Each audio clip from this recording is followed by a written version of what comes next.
like intro. Welcome to the CounterSurveil podcast on Iron Geek's YouTube channel, where we explore the intersection of tech, resilience, and real-world problem-solving. Today, we're thrilled to have two powerhouse guests, Eric Sullivan and Allan DwangoAC Cecil. Eric Sullivan, a seasoned contractor with over 20 years of experience, saw the potential of crypto to streamline project management. After Hurricane Helene, he used his skills to combat profiteers and build new homes with minimal investment from property owners. Despite suggestions to buy out residents, Eric's mission is to help Appalachia stand firm and say, "Fuck that jazz." He's doing everything he can to help people rebuild, protect their equity and keep them from falling prey to predatory land grabs. Inspired by a program his friends developed at Colorado Timber Frame during floods and wildfires, Eric is building affordable SIP panel homes for those in need, often for little to no cost to the property owners. It's community building at its finest, fueled by passion and resilience. On the tech side, we have DwangoAC, founder of the TazBot community and senior ambassador at tazvideos.org. Known for his mind-bending talks at DEF CON, ThoughtCon and may contain hackers, Allan uses his expertise to bring life to TazBot, an incredible little bot that connects retro video game consoles to the internet and even trolls Twitch chat. Now, TazBot isn't AI, but he sure is cute. While I, your AI narrator, am all digital, TazBot lives in his natural habitat, sitting in front of a CRT, orchestrating his moves with precision and charm. Beyond the tech wizardry, Allan has helped raise over $1.5 million for charity through events like Games Done Quick, where he showcases jaw-dropping game glitches that entertain and inspire. So tune in as we sit down with Eric and Allan, diving into the worlds of disaster recovery and tech-driven charity, and see how they're each making an impact, one community and one button press at a time. Thank you for joining us. Welcome to the CounterSurveil podcast. I and Sledge and Altkey are your hosts, and this week we have guests DwangoAC and Eric Sullivan. Dwango and Eric, welcome to the cast. It's nice to see both of you today. What's up, guys? Glad to be here. Yeah, how you guys doing? Can you hear me? Yep, We can hear you just fine, and your video is good now too. Thank you, Eric. Yeah, of course. So this week we're going to be covering a bunch of different stuff, and with two guests, the one thing both of you have in common tends to be your work in the charity sector. Dwango, from my understanding, your work with TazBot alone has raised over $1 million for charities over the years. And Eric, from my understanding, the stuff you're doing out there in the disaster area is pretty groundbreaking and trying to prevent people who are doing land grabs and taking advantage of people who have been hit hard, trying to help get people housing, things of this nature. So I think the best way to go about this is to have an interview with Eric first, and then a bit of a palate cleanser with Dwango, where he's going to go over some of the TazBot stuff and a little bit more on a light note to end things. So Eric, why don't you kind of take off and give us a little high-level overview. What are you doing out there? Yeah. What's going on? So obviously, you guys know that destruction was absolutely insane. If it was me, I'd put it up with, Chicago fires, San Francisco fires. I mean, I think there's 6,000 miles of road that are going to have to be rebuilt, as well as 1,800 plus bridges, not including all of the homes. So there's a lot of people, including people in my family, that just their house may be fine, but they can't get to it, So a bunch of interesting stories there. Just to say one, my in-laws had to actually work with their little community and commandeer a mini excavator, kind of like mine, and build a road just to be able to get people in and out on a four-wheeler, just to get supplies. Took about 4 days before they were able to actually get people in and out. There was obviously no communication, so we didn't know if they were alive or dead. So luckily enough, I had mounted a posse with all of this stuff. I was going to go out there and build a road if I had to get to them. And then somebody was kind enough to be running four-wheelers back and forth and smart enough to be taking names on a list and phone numbers and the night before I was about to leave, I actually got a text message that said they were good and they were going to head down to a shelter. So as soon as that was done, I ended up going out to Old Fort, which is a little town that was decimated, and just started getting to work. There's no organization whatsoever from any government agency, local or otherwise. That was the biggest hurdle by far. And then I'd say the second biggest was just dealing with like the actual aftermath while you're doing it. So I was warned right when I got there with my equipment, you could possibly, dig up a body. So if you have to, call the cops and just stop what you're doing. That was about the only piece of advice I got. And then I just started working and, built a road around a house that was in the middle of the road to get the DOT to inspect the bridge, and then worked with National Guard to get to build a road around a road that was washed out for that bridge. And to be honest, I'd never been there. I had never been on that street. I've never been on that main street. This is the one spot I worked was maybe 1.5 miles worth of road from Main Street to this bridge. And it was just a ton of people that were like me, weren't around, like their place was all good. Their neighborhood was taken care of, things were going, and we just immediately went out and started, trying to help in any way we could.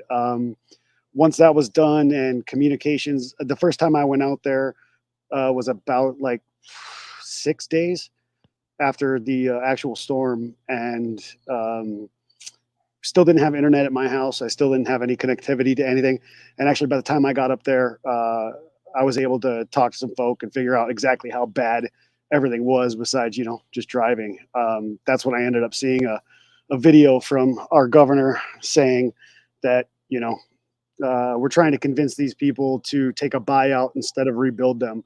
And immediately I was like, hell no, that ain't going to happen. So, I mean, as far as what everybody might have seen, like, hey, they're trying to, take over a lithium mine, stuff like that, that could be in the works. I'm not going to verify or deny it, but I'll tell you this, whenever your government says, we're going to buy you guys out, especially the people that are up in the mountains, most of them won't take that anyway. But some of them may not have a choice. And what I'm trying to do is make sure that the ones that, don't have a choice or have little of a choice can get a choice, can get an option. And the only way to do that, in my opinion, is to give them a house, let them build equity on that property that they already own, up to the point where, the bank or the government can't take that away from them anymore. There's no option there. As soon as I put something on a piece of land and it's assessed and it goes through tax assessment, good luck. They have plenty there. The banks will say, yes, thank you very much. We'll make more money than what was there before if we have to foreclose. And, it's kind of enticing people who would love to take advantage of these people into not. So it's kind of, it seems like it's kind of the antithesis of what you should do is hand somebody more equity that's going to be, a profiteer. But sometimes it's the only way to get these people to stay on their land that they've had in their family for generations. So that's kind of the way we're going to go about it.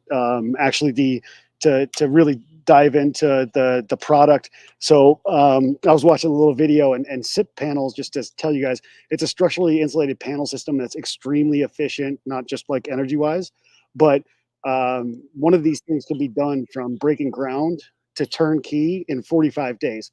To put that in another way, if you're going to traditionally build a house, that's going to take you anywhere between, even a small house, you're going to look at 9 to 18 months. So we can actually turn these things around super quick.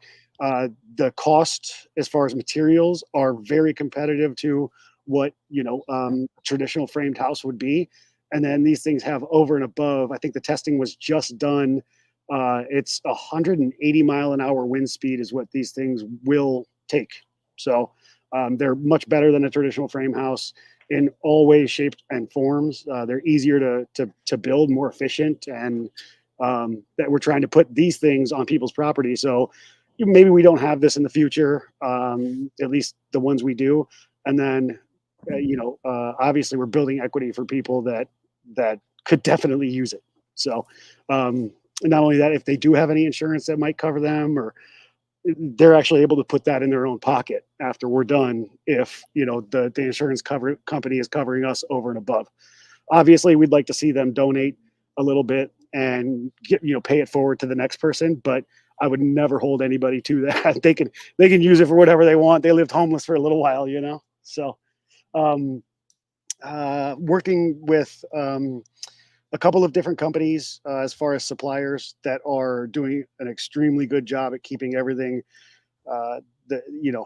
cost effective, cutting everything that we need as fast as possible without taking shortcuts, and then connecting us with people like Mitsubishi for mini splits, which are a very efficient HVAC system, and connecting us with window companies and everything else to really make sure that our price point should be roughly a third of what the normal build rate was around this area right before the storm. So if we could do that, obviously that's just gaining a bunch of equity, like I said, enticing insurance companies and grants and FEMA and nonprofits to say, wow, this is a very cost effective method about going about it.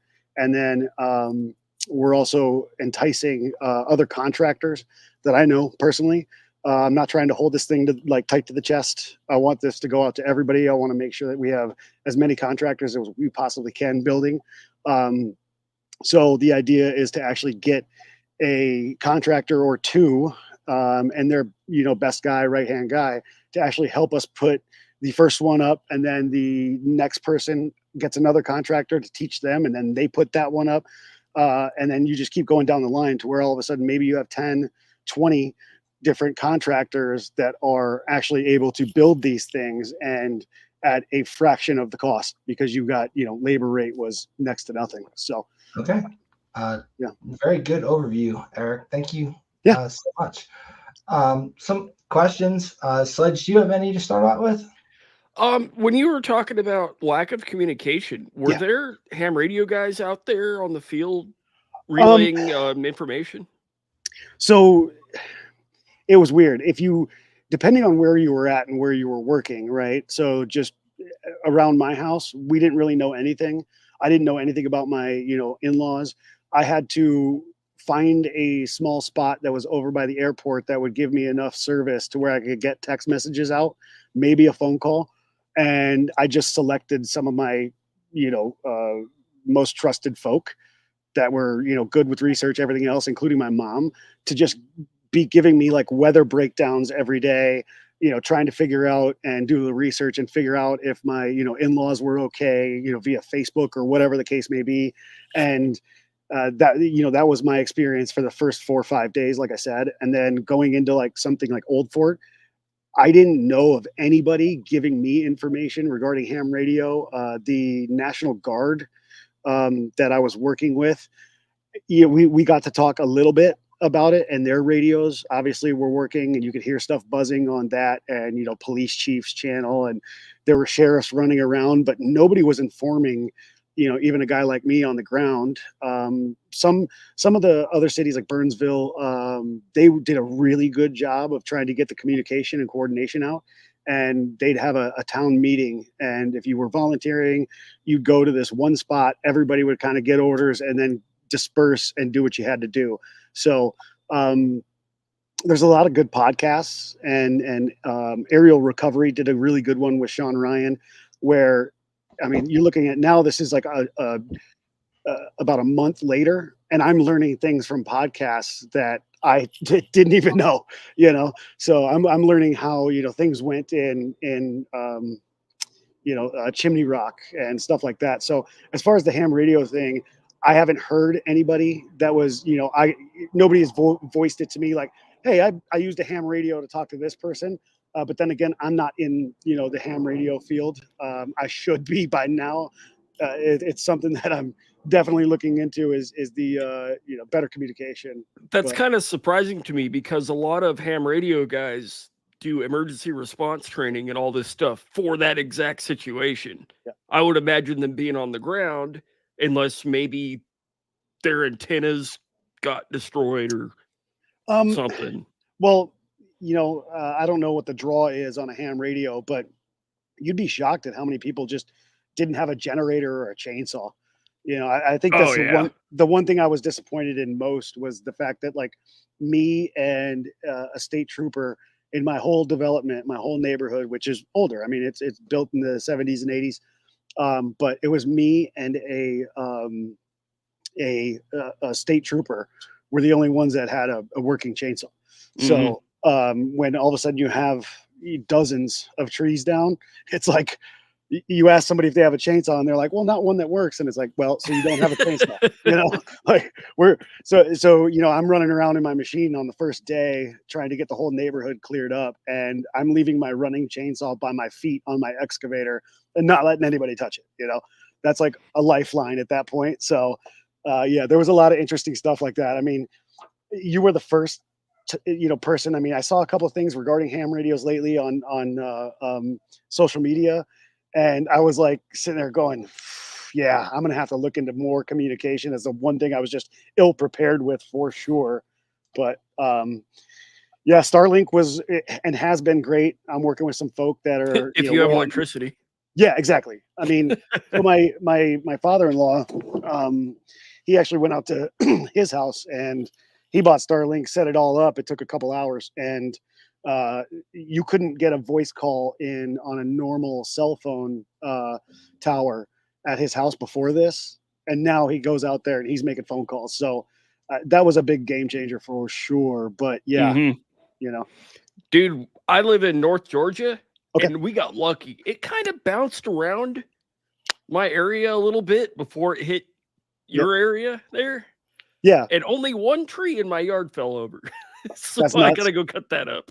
That's nuts. I mean, I had just out of about 30 homes and change in my little development, probably 12 of them had trees on them. So I think I took care of at least 2-3 dozen trees just in the road or in driveways in about 4 hours just in my neighborhood. So yeah, it was. I was wondering why you guys didn't. It seemed like you guys got hit with a category 1 that went right through Atlanta, and then all of a sudden one of my friends. Yeah, my neighborhood is literally right in the center of that map, that satellite map. Yeah. Yeah, and then we're the ones that got 29 inches of rain in 20 hours. Yeah, and you were going to go out the DEFCON flag in the hurricane and do the screamy thing. And I was like, you were so hyped for it. And we were going to have that as our new intro, but no. Oh. The rain just wasn't good enough. I'll tell you this, we ended up getting hit with 2 storms, right? So I don't know if you guys have seen that map. I got a picture of it, but we got hit with 2 storms. So the one came in, and some of these places got 12 to I think it was like 8 to 12 inches of rain the day before this storm hit. So we were already soaked, and then all of a sudden it was just chaos. So for 4 hours, it really wasn't the amount of water that we were getting hit with. It was the wind and the water, and like I said, 29 inches of rain. Some of these places got right up by like Mount Mitchell. So that'd be like the Eastern Continental Divide. And then it just came right back down towards the East Coast, down all of these valleys. God. So, yeah. Yeah. And I've got some friends out there that are just stuck still, but there's internet now, so they can communicate.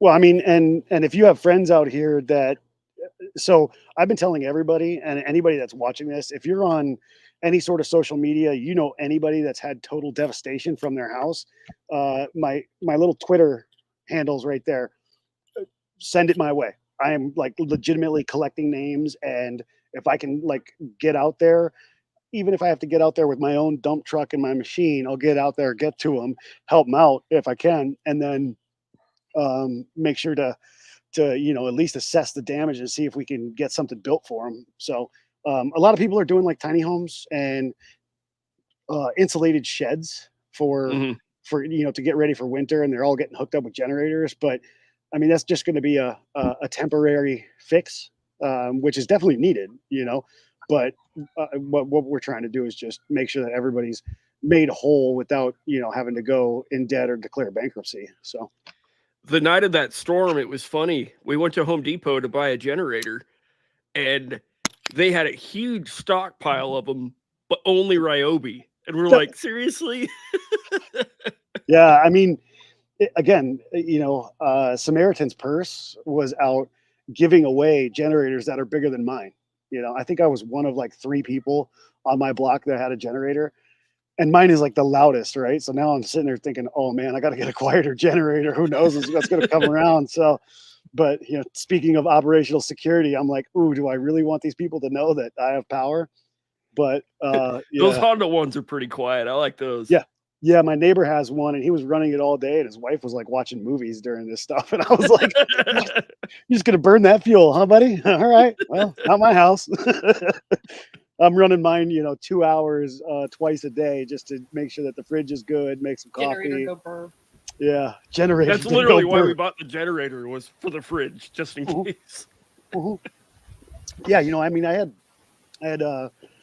the ability to put all of mine together. I know enough where I can wire up into the panel and not, kill myself or a lineman, right? And I had been thinking about it, and then all of a sudden I'm like, I don't want to run this thing. I mean, to be honest with you, the fuel lines were hours long. So with a toddler and a wife at home, A, I didn't want to leave, and B, I was like, why am I going to risk, going out and possibly getting in a fight or injured or robbed or whatever, because it's cash only. That's the other thing. I was shocked at how many people needed to borrow cash from me because cards weren't working for the first 5 days. And then you can't even get cash out of an ATM. No.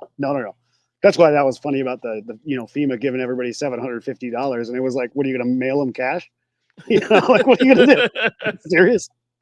So the ineffective nature of government. That was a slap in the face to begin with, anyways. Well, yeah, but when you can't even get it, it's a kick in the balls. It's like, I thought for a second, I'm like, oh yeah, they're just gonna airlift it in, and then I realized, oh yeah, you know how many rednecks have shotguns? Oh, so the mountain folk are an interesting breed. I can tell you. I know, I am one. I'm just from Northwest Georgia, so I'm from a slightly different side of said mountain. Okay. You guys fared well? Yeah.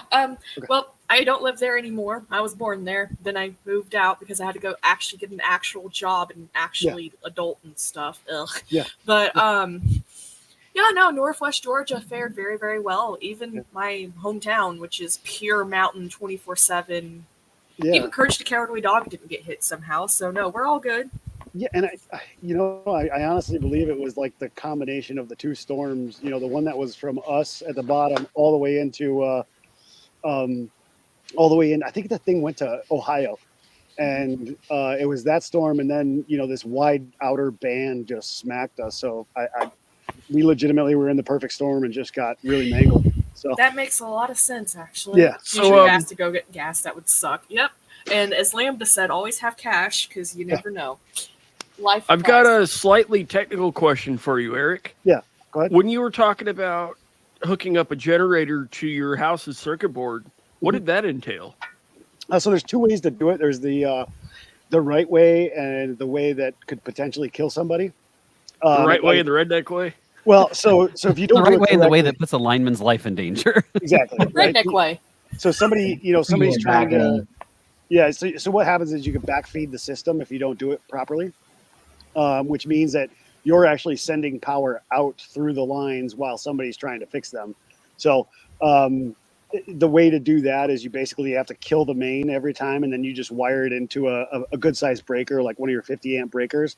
And typically you want to wire in. The right way to do it is a transfer switch is what it's called, and you just plug it right into it's already pre-wired. You plug your generator into this wiring transfer switch system to where the only way the power can go from the generator to your actual panel, your breaker panel, is to hit this switch, in which case it kills all of the ability for your wiring from your generator to go out to the lines.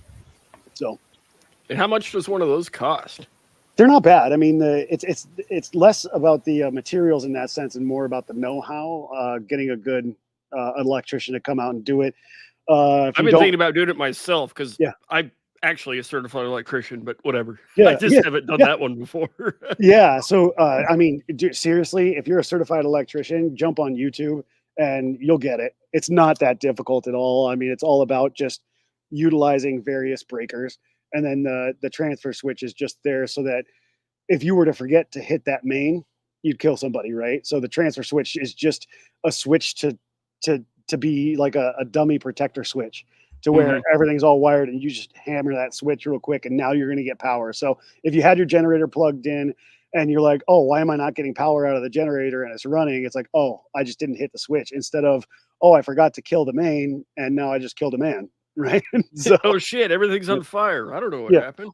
Yep. So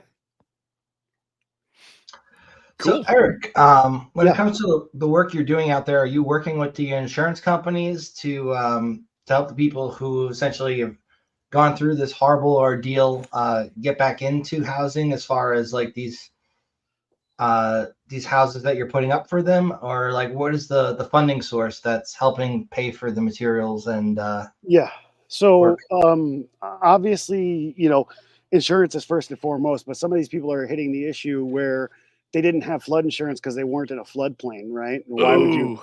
Yeah. So when would you ever need, flood insurance when you're on top of a mountain, right? Well, all of a sudden that small little tributary that was a foot deep became 20 feet real fast, right? So there's a lot of issues there regarding, who's going to foot the bill. As far as what we're doing is, hit every option first, right? Whoever is due that debt, um, you know, they have to pay it first, right? So insurance companies, yes, first. I'm not a public or private adjuster, so I recommend anybody in any situation with your insurance, if you're going to file a claim for your house, get your own adjuster. Don't go through the insurance companies. That's A. And then after that, obviously, if there's no funding there because you're being denied, there's always an out. There's a couple of different attorneys that will go through and try and go to bat for you, and they do take their pay from whatever they get from you. Same thing as a private adjuster. They're going to just soak the insurance company for a bit more, and that's how they're going to make their pay. You're not going out of pocket. And then if that doesn't work and the insurance company isn't going to foot the bill no matter what, even by a small amount, then obviously you have to start looking at grants and FEMA and whatever they can possibly do. So grant writers have been people I have been trying to ping constantly. Some of them are really, really good. Some of them not so much. They really don't care. But then FEMA, I mean, I could tell you stories about FEMA, but let's not get into that. We all know government sucks. So Yeah, that's another tangent. yeah. So, but obviously, I mean, if you can get 10% of the loss, out of them, it's sure it's a drop in the bucket, but anything helps. And then after that, it's nonprofits. So if somebody is extremely destitute, that's when all of a sudden it's like, hey, we need people to sponsor this person. They need to be made whole. And again, I'm not that ambulance chaser kind of contractor that's going to go and fix a roof. I'm doing full builds. I want to make sure that these people are made whole so that the government can't come in and buy their land pennies on the dollar. That's the idea. I want to put my focus there. There's plenty of other people that'll build, and repair and do all of that stuff.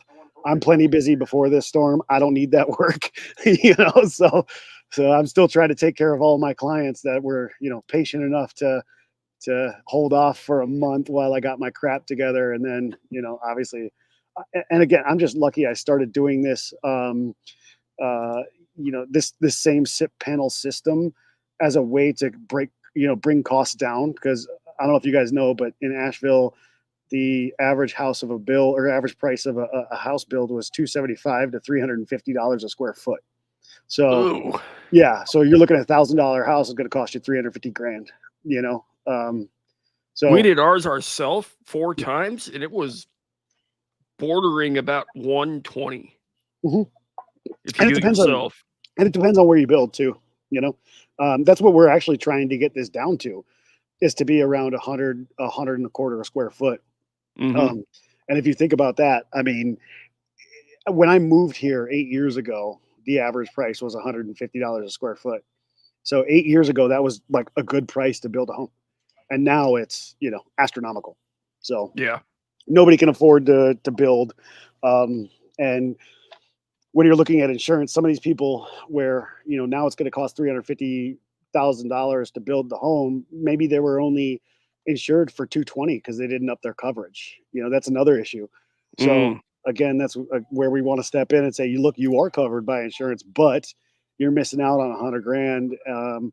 And in some of those policies, there's $2,000-$3,000 a month for living expenses, and if they're going to get rebuilt, that could have to last between 9 and 18 months. So again, we're trying to entice those insurance companies like, hey, you could save $36,000 and not having to pay those living expenses. So just another tag in the bucket. So doing the Lord's work, good sir. Doing the Lord's work. Well said. All right. Absolutely. I don't know if we have any other questions for you right now. It seems our audience hasn't really asked too many. Evelyn, did you have any for him? No. I was just looking through the audience, and there's a few comments, but they're all support for you, Eric. Thank you so much for what you're doing. There's no haters? Absolutely not. In fact, you guys got a good audience. No, well, we do. We have the best audience, but as a small town girl living in a lonely world, but no, absolutely. Thank you for the work you're doing. Yeah. I mean, it's one of those deals. Somebody helped my in-laws get out, and my wife and I were going through survivor's guilt pretty bad. So it was one of those deals like, how come my house didn't get hit? How come I'm getting to drink hot coffee? So she was super supportive through the whole thing of me just getting out and doing, what should be done. And I'm grateful to see the outpouring of support. It's been crazy how much, the country is legitimately just came pouring in. I think the longest, some guy is coming from British Columbia. He's showing up. I think he might've showed up today to go out and rebuild. So, I mean, you're looking at 1 day, 18-hour drive, and this guy's coming. And he's coming in hard with it, whatever he can get. So it's cool to see. Yep, you're manifesting the idea of paying it forward. Yeah, absolutely. One of our other podcast hosts just got back from doing rebuilding and stuff at Tybee Island when they got hit. Okay. Yeah. I can't say his name. Crowdstrong. Okay. Yeah, Tybee Island's a great place. If you haven't been, go. Oh, yeah. Yeah. Really great place. That's the other thing is, not to hold everybody up, but because I'm really interested to hear about somebody who's been able to, bring millions of dollars into the fold as far as the rebuild fold. The one thing I've seen is this is a very service-driven town, right? So it's very touristy. This happened right during leaf season, which is a huge season. Everybody coming in to take a look at the leaf, on the Blue Ridge Parkway, all that jazz. But the amount of people that have just pinged everybody I know for like Airbnbs, like, hey, is it okay to visit? We want to bring in money. We want to come and experience and make sure that you guys are still good in whatever way we can. But yeah, the outpouring's been awesome. So it's amazing that people are willing to do all of that, even just show up and just stimulate the economy a little bit and help when they can, is a hell of a lot more than any of the governments are doing. So America. Fucking A. America's the people. Fuck you. Yeah, sure as shit is. Sure as shit is. So. All right. Well, Eric, I want to thank you so much for taking the time to come on today and letting us know what you're doing out there. Yeah. Keep up the good work. And this is then the final time to ask any questions if anybody's got one. We do have some audience comments for you. One of them just being that you are doing a great job out there. And thank you. Yeah. So once again, thanks for your time. Yeah. And, I have a question. Yeah. Oh, one more from Sledge. If anybody's interested, are you willing to take volunteers? Oh yeah, absolutely. Again, if you just my DMs are open at Eric Crypto. So if anybody wants, even just information to where to go and volunteer, I can point them in the right direction. There's a lot of really good nonprofits that I've been watching for a while because of my my work with Kool-Aid. One of the things we were going to do is hold nonprofits accountable for their funding usage. Yeah. So Yeah, I can get into Kool-Aid at some other point in time, but yeah, I've been watching one called Beloved Asheville for a while. Look them up and feel free to go and help them do whatever they want, because these people are, putting everything together between, generators, dropping meals off at houses. They're doing everything, and they're just right in Asheville. Other than that, if you wanted to get to some surrounding areas, let me know. Everybody, as far as volunteers, was thinking like, oh, we're going to go and we're going to just pull people out of burning buildings, right? We're going to be the hero. And they didn't realize that, no, you're probably just shoveling mud, and a lot of people wanted to come out and be heroes, and they'd get disappointed and dejected and leave. So just understand, clarifying expectations. You're not doing anything great. The people that are alive have been saved. I had some people that were walking the Swannanoa River looking for bodies, and this was like a week later, right? So we were, you're just doing the work. Yeah, it's not something glamorous. You'll meet some good people, you'll do some good work, and you'll hear some good stories and see some people shed some tears. But all the real big, heavy, rah lifting is already done. So if you do want to volunteer, just know that first and foremost, and then make sure you're good. Bring all your stuff. If you have a question on what you need to bring, let me know. So, and like mucking around with a piece of shit chainsaw that no works on a good day. No, yeah, good luck getting that on the plane. I mean, there's some spots that are dealing with chemical issues, as far as spills. Ooh. And I mean, some places you can't. You can't try hard enough. Right. Well, if you, I knew you would say something. Sorry, Eric. Continue. No, you're fine. You're fine. So yeah, some places need like hazmat gear. So I mean, every issue is different. Every little spot is different because it's the mountains, and every little community is having their own hardships. So yeah, if somebody wants to get put in, whether with me or anybody else doing volunteer work, I'd be glad to. If I can't use anybody at that point in time, I'll point you in the right direction. So I don't mind. And finally, Eric, could you send over the information to me so that I can permanently add it to this podcast's episode? Yeah, and I'm getting real quick. I'm getting added to it's called Extreme Panels and Colorado Timber Frame. They're actually just going to stand up a website that has everything there. So as soon as I get that done, I'll just make sure that everybody, gets that link, and that'll have the majority of the information you need and contact information for me and all that jazz. So, perfect. That would be absolutely ideal. Thank you. Yep. Yeah, no problem. Thank you. Eric. So thanks again. I'm going to remove you from the stage now, and you can be backstage. Hey, man, thank you for your time. Pleasure meeting you. Absolutely. And keep in touch, all right? Let us know how the progress keeps going. We want to hear it. Yep. All right. And that concludes our first guest for the evening, Mr. Eric Sullivan.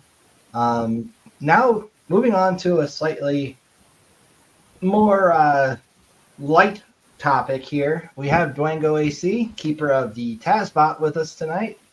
Thank you for joining us. Why don't you tell everybody in the audience who's not familiar with TazBot and yourself a little bit about both yourself and TazBot? You bet. Well, if you've never heard of me before, I am DwangoAC. I do have a cute robot. I'll show you him in just a minute. My background is a little bit strange. I come from a rather Linux-heavy background. I was the president of the North Bay Linux Users Group for a number of years here in the San Francisco Bay Area, up in the North Bay. Unfortunately, I have some stories that are very similar to Eric's. We lost over 6,000 homes in one night to the Tubbs fire, so we've certainly been through our battles of those kinds of recoveries ourselves. And I wish I had more than just words to offer at the moment, but I can say, Eric, you've got our support. Thankfully, I have something a little bit more lighthearted to distract us all with, because hey, who doesn't need a little bit of levity? So I'm going to press a button here, and I'll see what happens. Yeah, there we go. So this is my wonderful TazBot right here. He is a video game playing robot. He plays video games perfectly for charities like Games Done Quick. And I'm just going to have him play some Super Mario Brothers 3 for you here. I've got a terminal here in the lower corner. We'll just kick that off. This is going to do a soft reset to a physical Nintendo console. And if I've done everything correctly, you should be able to hear that audio now. Oh yeah. It's a classic, isn't it? All the memories. Ah, the nostalgia's flooding back. So I'm going to lower that down a little bit just so it's in the background. Don't want it overriding me too much here. So a couple quick notes of what's going on here. First of all, this is a real Nintendo Nintendo Entertainment System, and there's actually a Super Nintendo on the screen as well. I might get around to explaining that later on. There is a controller cable connected from TASBot, going from that red replay device. That's a TAS-TM32 replay device that's pretending to be an NES controller. It's connected to the front port of a real Nintendo Entertainment System with a real physical cartridge. Actually, I have a couple copies of this wonderful game right here with me. There are actually a couple of versions of this game. This happens to be the PRG 0 version, and I believe what I have in there right now is the PRG 1 version. What you're seeing is a perfectly recorded series of button presses created laboriously inside of an emulator that TASBot is playing back like a player piano. So one of the interesting things about what you're seeing here is this is not AI.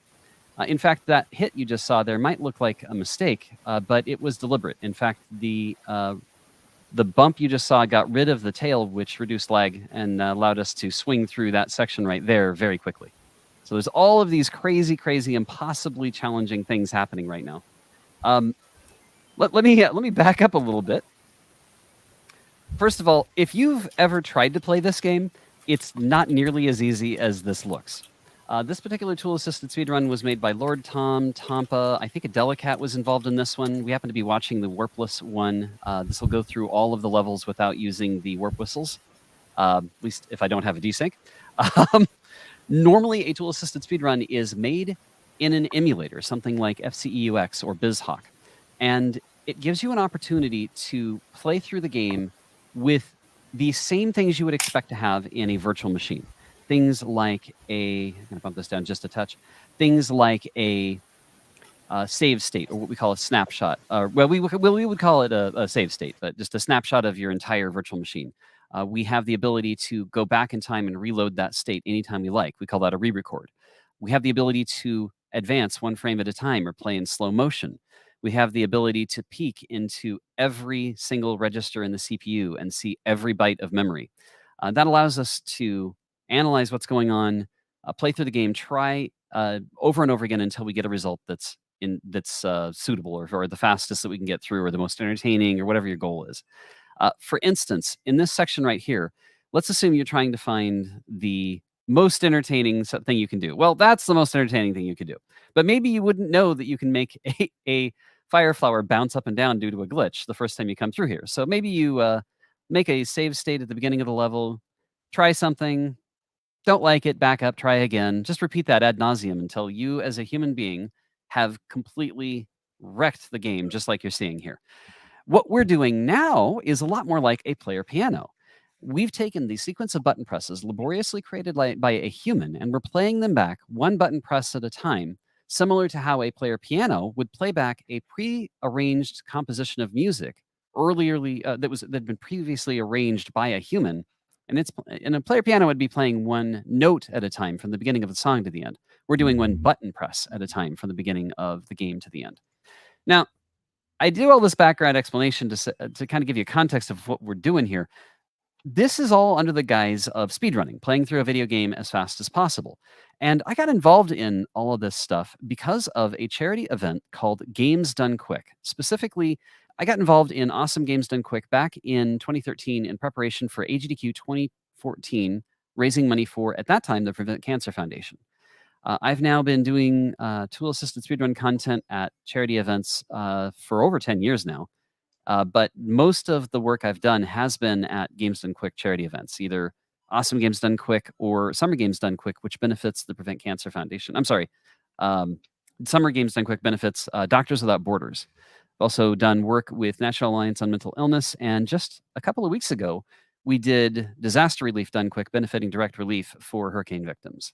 So it's been a pretty incredible journey through that process. The way that it makes money is rather strange. You're able to watch these Games Done Quick charity events for free on places like Twitch. Oftentimes, they're also now simul streaming on YouTube. I think they might still be on Twitch only right now. idea is that anyone can watch for free, but you can donate with various different incentives. And by the way, I recognize that most people are probably not listening to anything I'm saying and are just watching Mario utterly wreck a boom boom right now.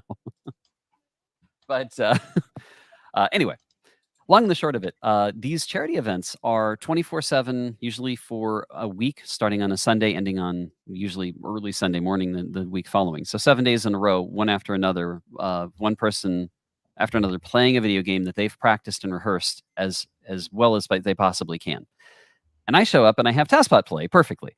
We have donation incentives that people are able to pay for to see certain content or see certain challenges. For instance, maybe you'll show Mike Tyson's Punch Out, but if the donation incentive is met and enough donations are sent to the charity, you'll get to see that person play Mike Tyson's Punch Out with a blindfold on. We do the same thing, but we have donation incentives to have TaskBot do crazy things like what you're seeing here. So that's kind of the overall, in a nutshell, how we've managed to use video games being played on a real console to raise money for charities. I'm going to pause there because this is a lot of crazy, crazy stuff. Wow. And TaskBot Incredible. alone is really freaking amazing what you've built here. Some very basic questions. If you're not doing just a straight up replay of the keys, say it's one of the games where some elements might be interactive to a degree where you can't necessarily reliably always get the same exact iteration on like a Nintendo. How does it handle those situations when you're like doing those kind of? Let's chat about deterministic behavior. Here's the reality. Most video game consoles of this particular era, say 1980s, 1990s, most of them only have one source of entropy, specifically player input. And because they're only using a pseudo-random number generator that's seeded with that player input, we can control the outcome of that PRNG simply by providing the specific player input that we want. To give you an example, Super Mario Bros. 3, earlier on you saw a Hammer Brothers moving around the overworld map.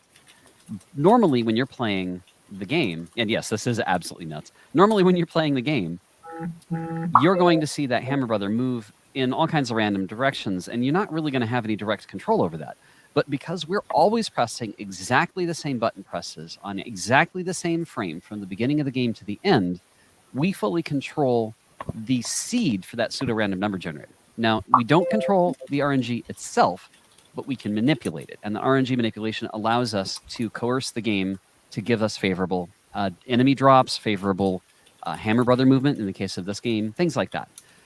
When you have a situation where there are variables that you cannot control, for instance, Breath of the Wild, or even Ocarina of Time for the Nintendo 64, those games have random functions that have characteristics that we don't have full control over.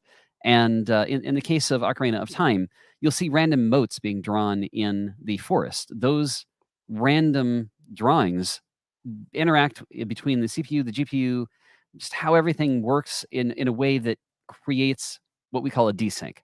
We don't get consistent deterministic output. We get non-deterministic output. We cannot make a tool-assisted speedrun work in that environment unless we get a human to help us first to do things like take over the video game and patch in our own code with arbitrary code execution.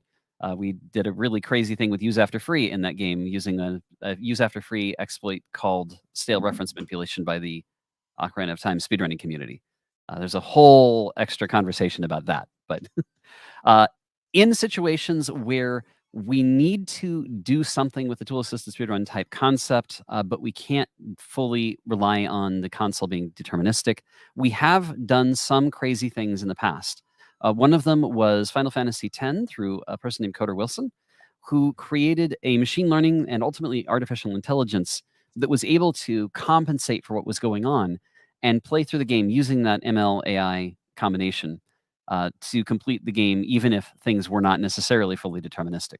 Outcome of that was not consistent every single run, and sometimes it did get kind of fouled up a little bit. But by the way, watch this. He's going to go in a door and out a door in the same frame, which lets him skip a little bit of time. Anyway, so for other situations, we've done things with Super Smash Brothers, specifically Melee, where we were able to use Smashbot, made by a former colleague of mine named Alt F4, to analyze the. Well, first of all, we triggered an arbitrary code execution because, of course, we did in Super Smash Brothers, and we used that to trigger the game to send the opponent's X and Y coordinates out of the memory port, which we then intercepted, sent to Taskbot. Taskbot then interpreted what those button presses were, used the Smashbot code to determine the next button presses to send, and then sent those button presses to the real video game console over the controller port. So that was a way we were able to make Smashbot and Taskbot together utterly destroy every human player who tried to defeat them, unless they got really cheesy with silly things. So that was a long answer to the question, but effectively, the vast majority of tool-assisted speedrun content is not going to work unless you have a deterministic environment. But there are some ways where you can still make tool-assisted speedrun style content work, even in those constraints. Wow, that's some really amazing work you've done there, dude. That's some. It's a good thing for me to say it's not just me. This is a whole team of people. There's no way that any one person can have all of the knowledge to do all of this at the same time. I get that. I meant as the ambassador to the community and the royal you. You guys have done amazing here. It's really cool to see this speedrun alone, and the fact that it's being played on the actual hardware blows my mind. It's not even an emulator in the mix. It's very cool and badass, guys. This is really cool stuff. All right. Now, there's so many different topics I could talk about next, but I'll pause. What questions do you have? Questions from the viewers. I've got one, but let's do the viewers first. Okay. Yeah, go for it. So 2 questions coming in from Lambda Calculus. 1, will you be back at MagFest next year? I have been officially invited as, and this I can't tell you how weird it sounds to say this out loud. I have been invited to attend MagFest as a celebrity guest, so I will be there with Taskbot. So yes. Amazing. And could you essentially guide Hammer Bros away from your path in Mario 3 by RNG manipulation? Yeah, here's how you would do that. Let's say that right before you were exiting a level and you were about to get the card at the end, you pressed a series of buttons that didn't affect the speed of getting through the level, but did have an impact on the pseudo-random number generation sequence. That would allow you, I'm hearing some feedback, that would allow you to not impact how fast you're getting it through that section, but then you could fast forward in the game and see, okay, did the Hammer Brother move where I wanted them to? Okay, nope, not quite. Back up and try a different combination of button presses. In some games, the pseudo-random number generator has been reverse engineered so thoroughly that we already know what we need to do to arrive at the correct location. Sometimes we'll employ Lua scripting to help automate that process. Various different techniques are possible depending on what you need. Maybe you're looking for a very specific memory value. For instance, I made a tool-assisted speedrun on a game called High Speed. It was the first task I made and submitted to the site back in 2008. And when I made that submission to Task Videos, they had an FCEU X emulator with Lua scripting, and I used that Lua scripting to look in a specific location in memory for favorable drops. I was specifically looking for these tokens that would drop on the playfield that would allow me to get to a bonus game quicker. And I used a Lua script to randomly flip the flippers in the pinball machine simulation when there was an opportunity to do so where it wouldn't affect the completion time, like how long it would take me to do something, until it found the fastest combination of button presses that generated the exact memory value I wanted, which mapped to the specific token I was looking for. So that's just an example of the kind of things we can do to manipulate the pseudo-random number generation. Thank you, Dwango. Amazing. Oh my god.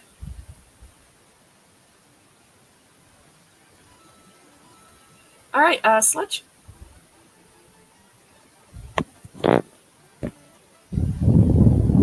Casting this using a physical NES. Yeah, I am in fact using a real NES. I didn't hear the first part of that. I just heard wind noise, but I think you were asking how are we doing this on an NES? Oh yeah, somebody is causing some feedback, but how are you broadcasting this on NES? Oh, easy. And not easy all at the same time. Brace yourself. This is going to get really geeky really fast, but here's the chain of what's happening to go from what you see all the way to, oh, hey, we desynced. That's fun. Yay, guess what? We broke it. Demo gods. Yeah, that happens. So this is a desync. We will now die. Actually, Mario will just derp around in the corner and do silly things. You can see the button presses that are being pressed down here, right here on this controller. So you'll see that he's currently trying to press right, doing all kinds of stupid things. This is a failure. I'm going to hit Control C here, and instead of warpless, let's do. So when you say Control C and it's not an emulator. Oh yeah, this is the button presses that I'm sending to the console. This is running on a Raspberry Pi. Oh, I see. Okay. Just got to go find the right one. There's the warp list that I was doing over and over again. Warps, here we go. 3679. Let's give that a shot. Gotta love the stupidity of Bash. Let's see, can I find the file actually? Okay. The other thing I'm going to do here is I'm going to add in a. Oh, that's Super Mario World. That's the wrong one. Ha ha ha. Here, you know what? I'm going to do this. Hey, Havoc, let's zoom into his terminal real quick. Oh, sure. If you want to see it bigger, I can do that. He's got it in a panel format. Yeah. I mean, if you want to, you certainly can. I can. Yeah, I'm curious as to what you're doing. Oh, yeah. I can embiggen this as well. Let me just do that. Yes, please. We're nerds. We like to see code. Hey, no big deal. And plus, I'm driving the struggle bus over here because well, over it's here. better than being under the tires like I am usually. You know it happens. Let's see how big this is. This is probably going to come in. Oh, that's a little too There big. we go. All right. That's it. I just want to be friends with your Rob. Right? You know, that's funny that you mentioned Rob because that's where we started. We started with a Rob robot. So who is the friendo that you've got there? Your little Rob that you've got in the other. That's TaskBot. Yeah, that's TaskBot. I'll show him on the big screen in a second. Okay. Let me just get this other one started. So I have a whole bunch of. Oh, this is a weird one. I might even be able to partially pull this off right now too. This is a quad run that plays Super Mario Brothers 1, 2, 3, and Lost Levels all with the same button presses. Let's see. There's a 100% run. I am looking for. I mean, all I have queued up for you is the warpless run. I thought I had other stuff here. That's okay. I'm just going to rerun the same thing because why not? Okay, so I have a command line here. What this is going to do is I'm using the TASTM32 replay device made by Onosaurus, help from the Moss 3212, Risteri, Big Bass helped with some aspects. A bunch of other folks were involved. I'm telling it that I'm using an NES console. I'm using controller ports 1 and 5. Don't worry about that. It basically means the first controller and the first controller on the second port. Because we could have a multi-tap attached. We could have controller ports 1, 2, 3, and 4 all on the first controller port. So, you know. So 5, 6, 7, and 8 here. DPCM audio filter, a glitch. I'll show you some more about that in just a second. There's a soft reset command here, and then I'm saying play back the warpless button presses. So this is going to reset the console using a reset switch and start pressing buttons. So while this is playing, let me explain the how I'm getting this video to you. First of all, I'm sending button presses across a network cable coming out of this TASTM32. It's going into an adapter on the front of a real NES console that I can try to get in frame, but I'll probably mess up my camera if I do. But I'll give it a shot. And it is just taking that network cable and breaking the pins out to go into the end of a NES controller. I will show you a sample of that. Let me just go back to my other view here for a second. We'll just leave TaskBot running there in the background. That's the wrong one. There we go. So this is the adapter. That's a Super Nintendo adapter to. Yeah, this one's a Super Nintendo. Yeah. So yeah, it's a 8 RJ45 8GP. You know what it is. Yep. Yeah. That name. The official name for RJ40. Yeah. Right. The thing. So that is going into the NES port. I'd pull it off, but I'm currently using TaskBot to play back this input. The output of this NES console is a multi-out that there's an NES RGB mod on this particular console. It's the only way that this particular console has been changed in any way. Otherwise, it's a completely stock Nintendo. The output of that gives us RGB video output. That's going into a ShinyBow 4x2 matrix SCART switcher. One output of that SCART switcher is going into a Sony PVM monitor. You can see the side of that PVM monitor right here. Those old Sony PVMs were just outstanding. Out of that goes. This is a second OSSC. This is an open source scan converter. The OSSC is upscaling the output to HDMI or DVI, depending on the case. Because some capture cards have issues with HDMI capture from Nintendo, I'm doing some extra treatment. Specifically, Nintendo and Super Nintendo consoles were made with a CRT in mind. This PVM that I was talking about earlier could care less if the Nintendo doesn't bother drawing the first horizontal frame until halfway through the line. But it gets really upset on a capture card that's trying to use the first frame of video to lock in the rest of that frame. So I'm then sending the signal out of that OSSC that's doing line doubling and taking that progressive signal and turning it into a larger resolution image. And I'm sending it through a DVDO iScan HD Plus, which then cleans up the image with a very minimal amount of latency since it's doing that process as the scan lines come in. That retimes the video, and I send that out to an Extron 8x8 HDMI switch that allows me to redirect that video feed into any of the monitors that I have. Like I have a monitor right here. A normal HDMI 1080p screen. I could redirect it to that or to my capture card. The capture card is then coming into OBS. OBS is using a virtual camera to go into the streaming software that is used in the for recording the podcast, which is then going out to where we're live streaming to. Yes, that was a lot of steps, but it works. I want to use. I'm gonna go back and look at this episode because some of the things you said I could use.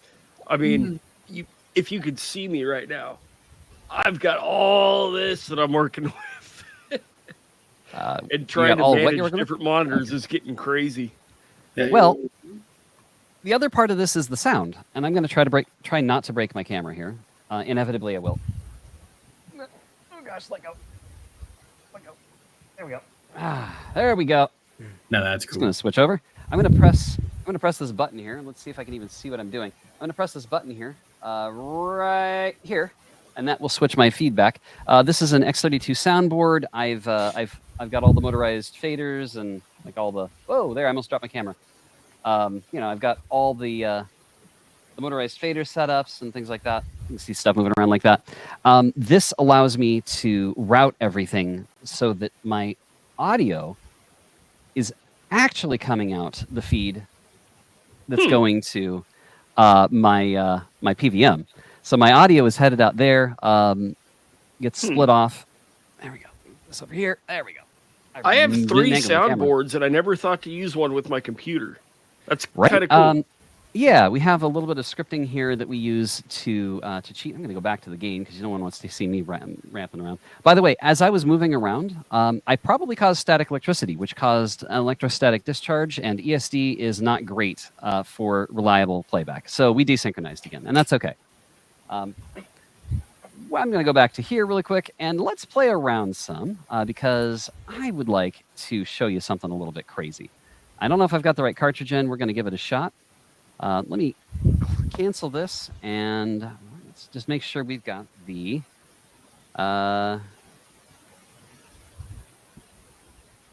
This is so insanely sick. I know. That's why I'm so quiet. I'm just like, this is too cool.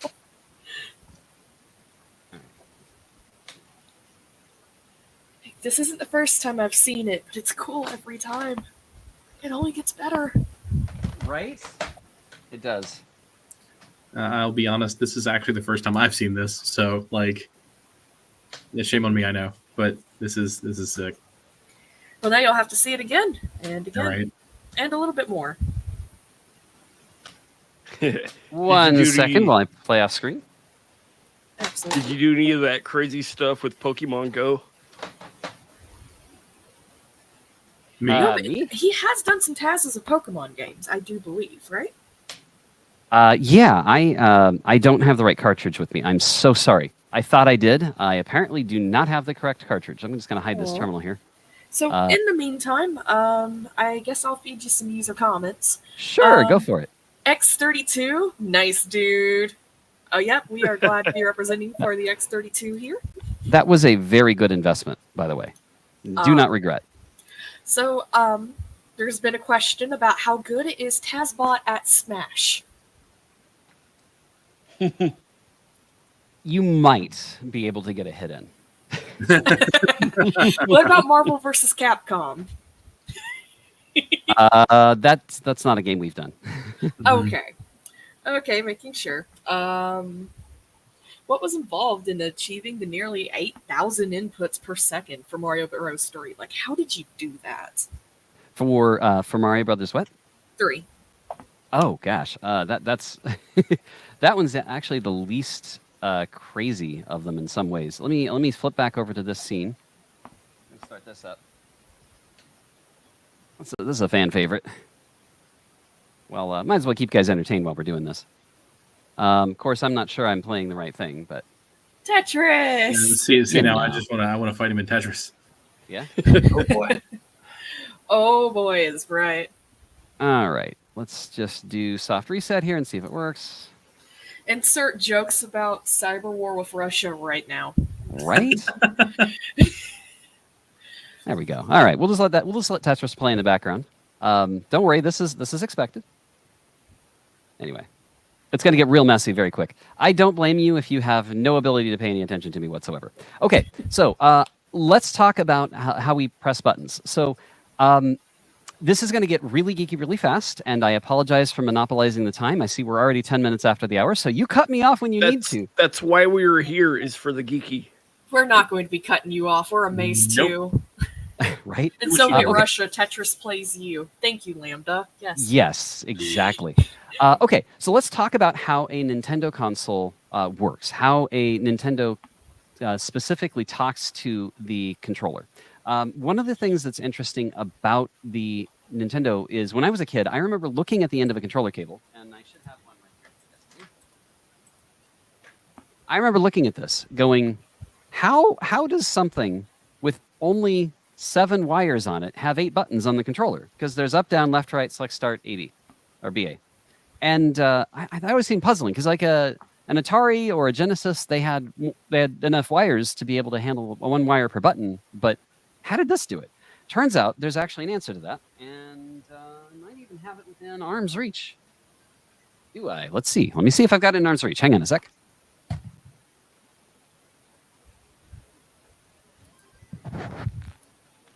All right. So this is a breadboard that has a very interesting chip on it. This was the first device I made to do real replays on a real console. You don't have to worry about actually seeing this. This is a shift register inside of one of these NES controllers.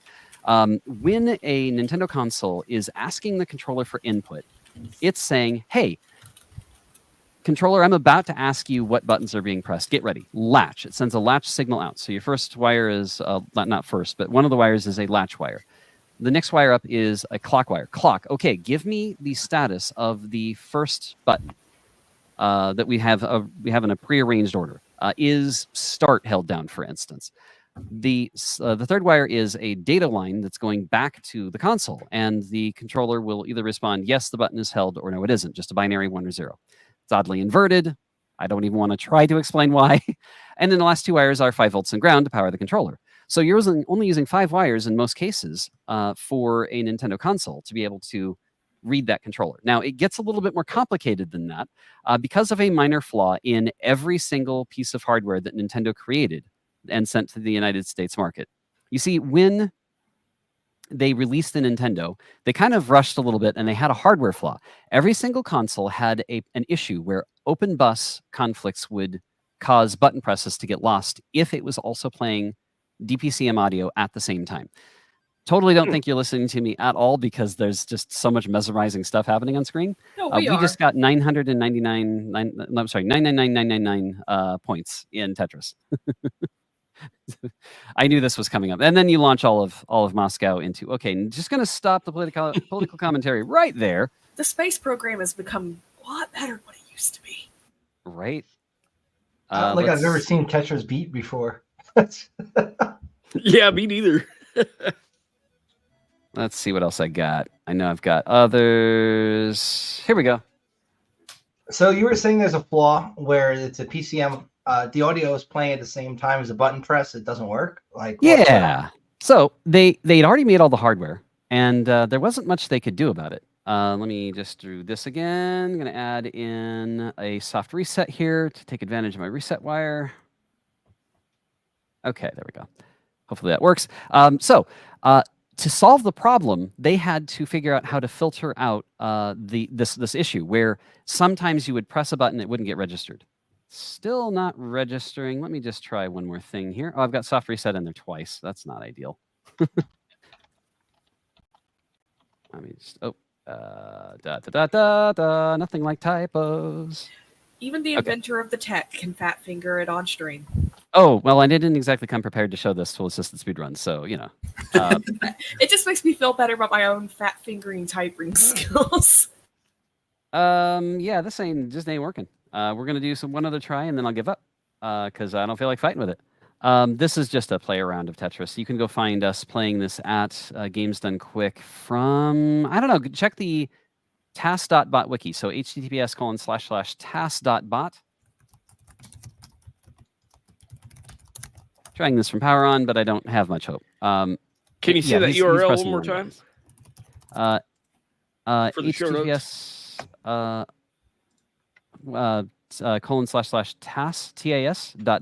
Task.bot. Yes, I have a 3-letter TLD. Gotcha. Oh, I know what the problem is. I didn't do the clock filter. I did not do the thing you have to do for this specific game that I'm in the process of explaining to you. You're doing great. I'll quickly switch over and show you what I mean.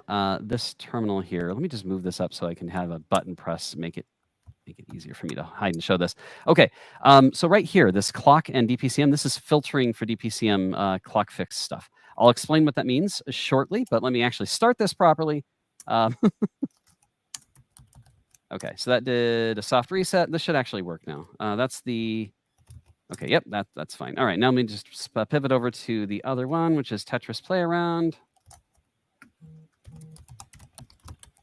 Play Around, Baxter, R08.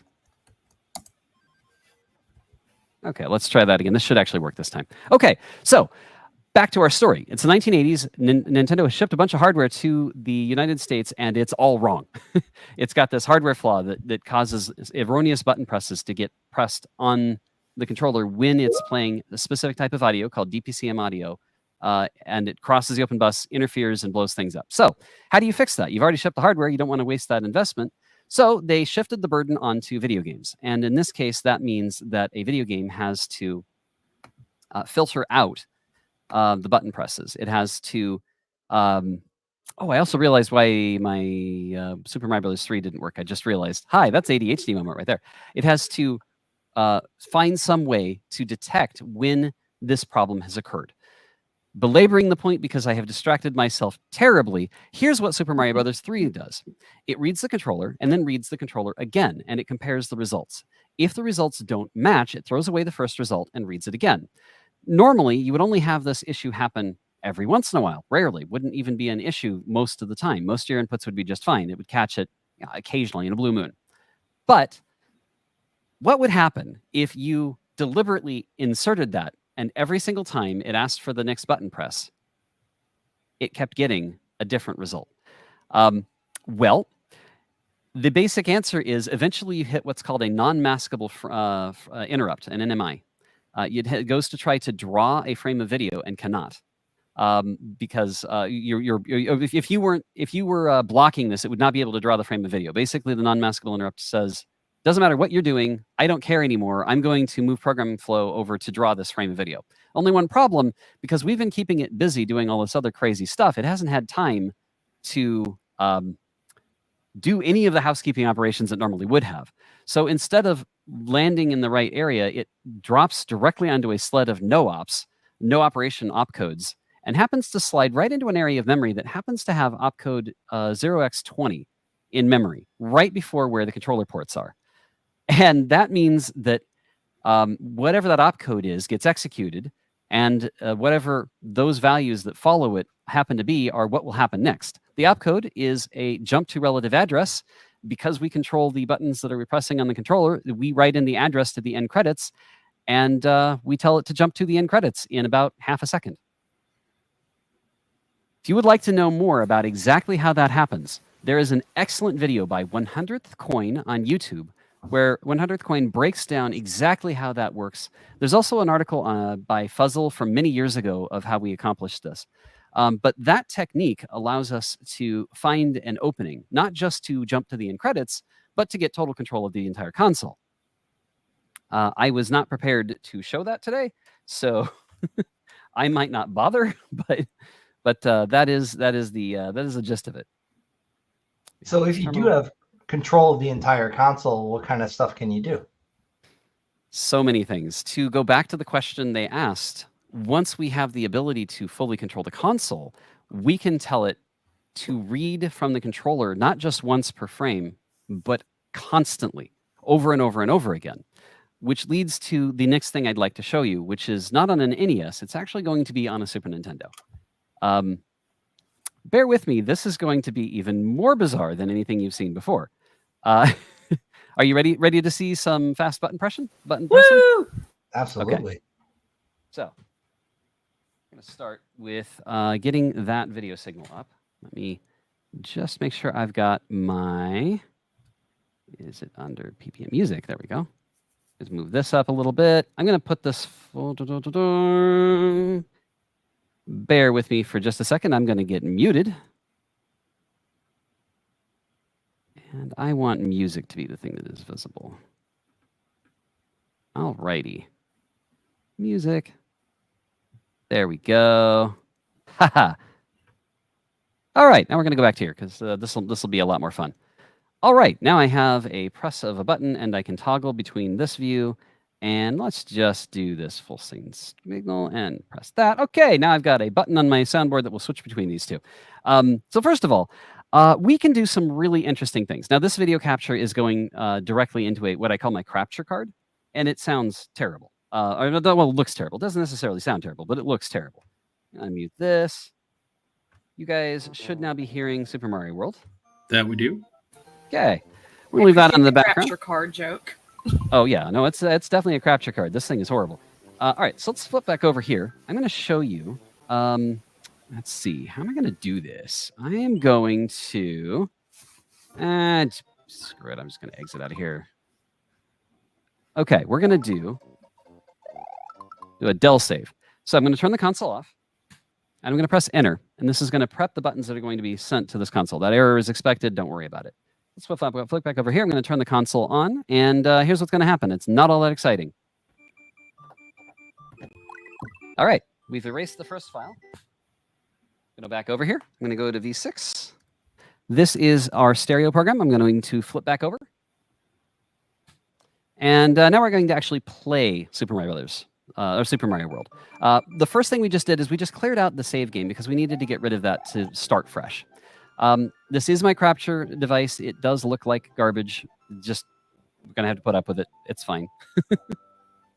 I could probably deinterlace it better, but it's not worth the trouble. Okay, so this is Super Mario World. We're going to head to the first level. And there's something that a number of videos have covered called the Object Attribute Map in Super Mario World. You can see some amazing coverage from Retro Game Mechanics Explained, RGME, about how these exploits work. But effectively, we're moving back and forth and strategically moving memory around in exactly the way we want. We're basically manipulating memory to get certain fireballs, certain shells, certain things in exact locations in memory to manipulate those memory values. We're luring this charging chuck all the way over here with the shell so that we have our memory values where we need them. And here in a second, Yoshi, who is still being ridden, is going to pop out right here. His tongue just touched an object that it shouldn't have, and it caused arbitrary code execution to happen. And now, this is what appears on the video. So we just performed an arbitrary code execution on the copy of Super Mario World, and now you are viewing this screen that says, "Welcome to Total's SNES Stereo Player." And this player does, in fact, play 16-bit, 32 kilohertz stereo PCM audio streaming directly through the controller ports of this particular Super Nintendo. So let's switch back here. I'm going to play Radio TASBot. You can yourself play this, and I'll just wander back over here. I'm going to hit enter. Wow. That's crazy. Ah. That's pretty amazing. In stereo. So I now have a background audio. Hopefully you guys can hear me over that. This is nothing more and nothing less than an insane number of button presses per second. So to finally get back to the question that was answered or was asked, how fast can we press buttons? We can press buttons fast enough to send approximately 1.5 megabit of data through the controller ports all at once. Nice. A little bit more context. I have a thing I'm going to show you. 1 second. I'm going to grab it.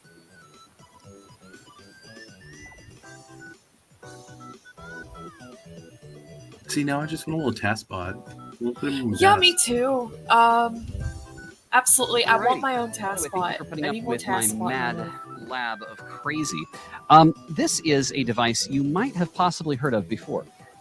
This happens to be a Foursquare. It's often also referred to as a multi-tap. That's another brand of exactly the same thing. This takes one controller port and plugs it into a controller, Super Nintendo controller port, turns it into 4.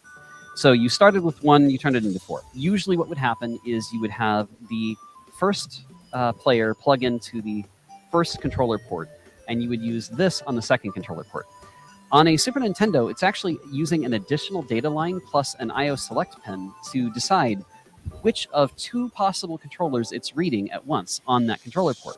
So, in the case of the Super Nintendo, because it has more than 8 buttons, it needs to read out 2 full bytes of button presses. If I were to demonstrate this with the visualization boards, which are over here and I don't have hooked up to the console that I'm using right now, you would see that there are additional buttons that we've put in the visualization board. I'm actually going to pull one out here so you can see it.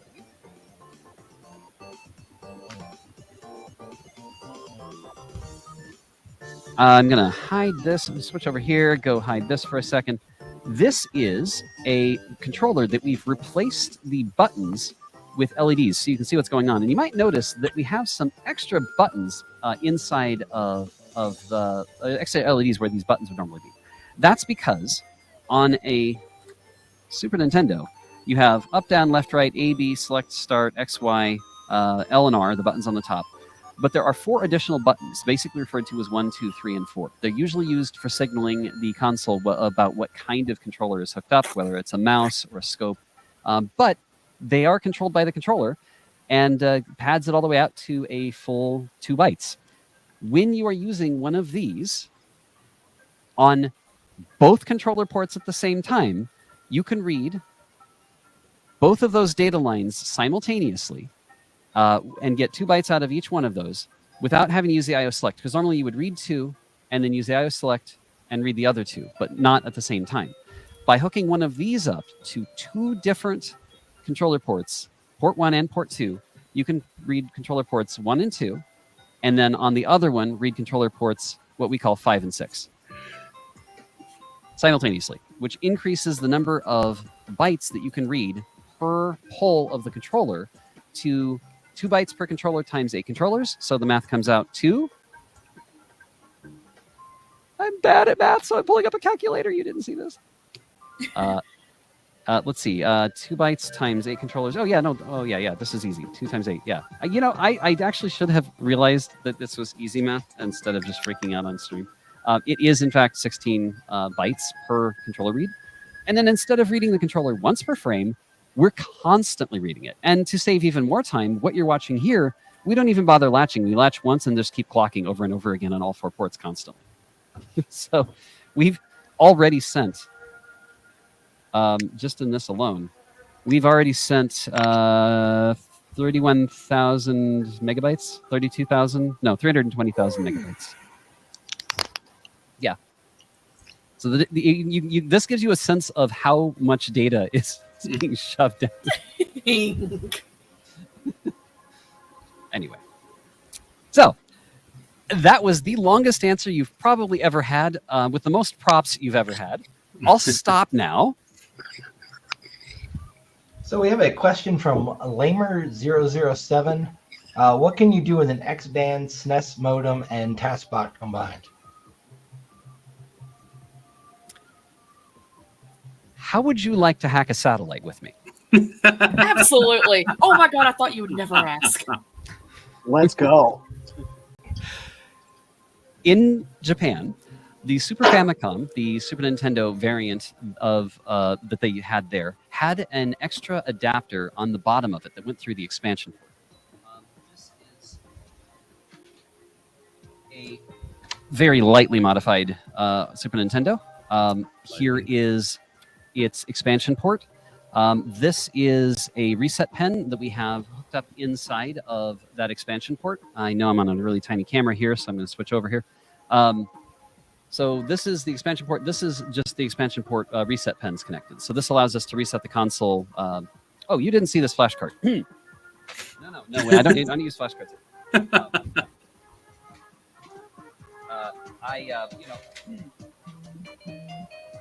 I always do everything legitimately.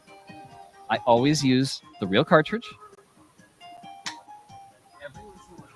Hey man, you own it. I have specific needs, and I use this Infinite NES Lives device to read data off of that cartridge because this had SRAM and other data. You might need to read it off. That happens.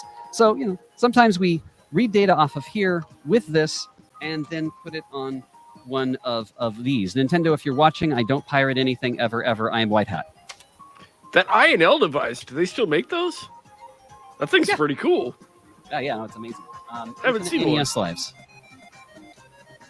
So, back to the question at hand. Now that I have nerd sniped myself, which is not exactly hard to do, I have an idea that I've worked with other people to come up with this idea. I'm not necessarily the originator. I hope you don't mind that I'm streaming this audio to your YouTube channel, by the way. Not mine at all. I have this idea of hacking the Satellaview, a device that connects to the expansion port on a Super Nintendo, or technically a Super Famicom, and was connected to the St. Giga satellite network. That was decommissioned in, I believe, 2003, but we have determined that that satellite is, in fact, still in orbit and is still responding as a bent pipe. We already know how we could send a signal to that satellite and use that bent pipe to send that signal back to the ground and receive it. What we don't yet have all of the puzzle pieces in place on are decoding that data signal so that we can then send that data into the expansion port of a real console. Once we complete that process, with your help, because we've been stalled on this, we need some help, especially anyone who can read Japanese. Once we get that piece solved, we will be able to hack a video game console from space. And then send much higher data rates through the expansion. First world problems. Oh no, first world solutions, my friend. No, man, this is actually pretty based. Like, this is fantastic. I would like to again point out, I do not have the personal skill to know everything that would be required to do any of this. I have basic knowledge of a few elements of this. I have spent significant time learning about the Super Nintendo clock, for instance. I know a lot of weird things about how you could use this to make a really good pseudo-random number generator entropy source by deliberately keying off of the fact that the main CPU clock on a Super Nintendo runs at 21 megahertz and the APU runs at 21.576 or 24.576. Yeah, anyway. But just because I know all of this weird crap does not mean that I'm going to be able to tackle hacking an entire video game console from space. So we need your help. I need subject matter experts. I always need something. If you would like to get involved with any of the crazy things we're doing, swing by discord.gg/taskbot. If Discord is not your thing, that's okay. I understand. We have a Libera Chat IRC bridge over and the hashtag taskbot channel. It's totally fine if you just want to go over there instead. But otherwise, head on over to discord.gg/taskbot. That's where the primary community gets together to put all of these things in place. Thank you very much for tossing that on there. So that's how you can get involved in the development. I haven't even covered the craziest thing we ever did, which raised $228,000 for Doctors Without Borders in 1 hour of doing horrifically interesting things to Ocarina of Time. So maybe that's a different episode. Mind blown. Yeah, I don't think I've ever been this silent about anything. Holy crap. I'm actually speechless. I don't even have a pun. You broke alt key. That's a So real quick, if you don't mind, Go for it, and feel free to take me off screen. It doesn't matter. So I gotta say, I may just be a humble carpenter, but I was in the music industry. When I saw the automated faders and pots, I was immediately blown away because Me too. I'm a little old, right? So when I saw the automated faders and everything else, but then to see somebody hack it, I think I put it in the chat here. I really do feel for your soldering iron. I don't know what you had to do in order to make that happen. That was all software. Oh, geez. Okay, so now I feel for your keyboard. That's huge. Obviously, you were discussing the button issues in regards to when sound output would happen, and that was obviously this is at the beginning of like MIDI files, right? Actually, I would say it's Moog, right? The origin of MIDI. Not to bring it back to Asheville, but have you been to the Moog actual Moogseum? I have not, even though I'm a huge Wendy Carlos fan, or Walter Carlos, depending on what name that artist was under at the time. It's amazing stuff, and I've always wanted an opportunity to combine tool-assisted speedrun content with MIDI or other synth music in some way. One of the ideas we had was to map it to each movement of Tetris. Would love to find some way to combine a musical instrument and a video game. So your program your bot was drawing in color with Tetris. I was absolutely blown away. Excuse me. So real quick, the Moog exhibit did survive, and if you've never been there, definitely go. And I would be willing to bet that if they saw even a portion of this episode, that they would allow you to just monkey around in the warehouse, because this is absolutely some of the coolest crap I've ever seen in my life. So I have a ton of other questions. I don't want to pull up make this thing go too long, but definitely going to get in touch with you, because this is one of the coolest things I've ever seen. What a great idea for charity. It's been a wild ride. Really quick, the controlling the soundboard stuff, that was, again, not me. That was someone in the TaskBot community named Zayatskin. He made an OBS MIDI piece of software that you can find on GitHub. If you put those search terms in, you should be able to find the OBS to MIDI program. Any MIDI board will do this. This happens to have assignable MIDI controls on it.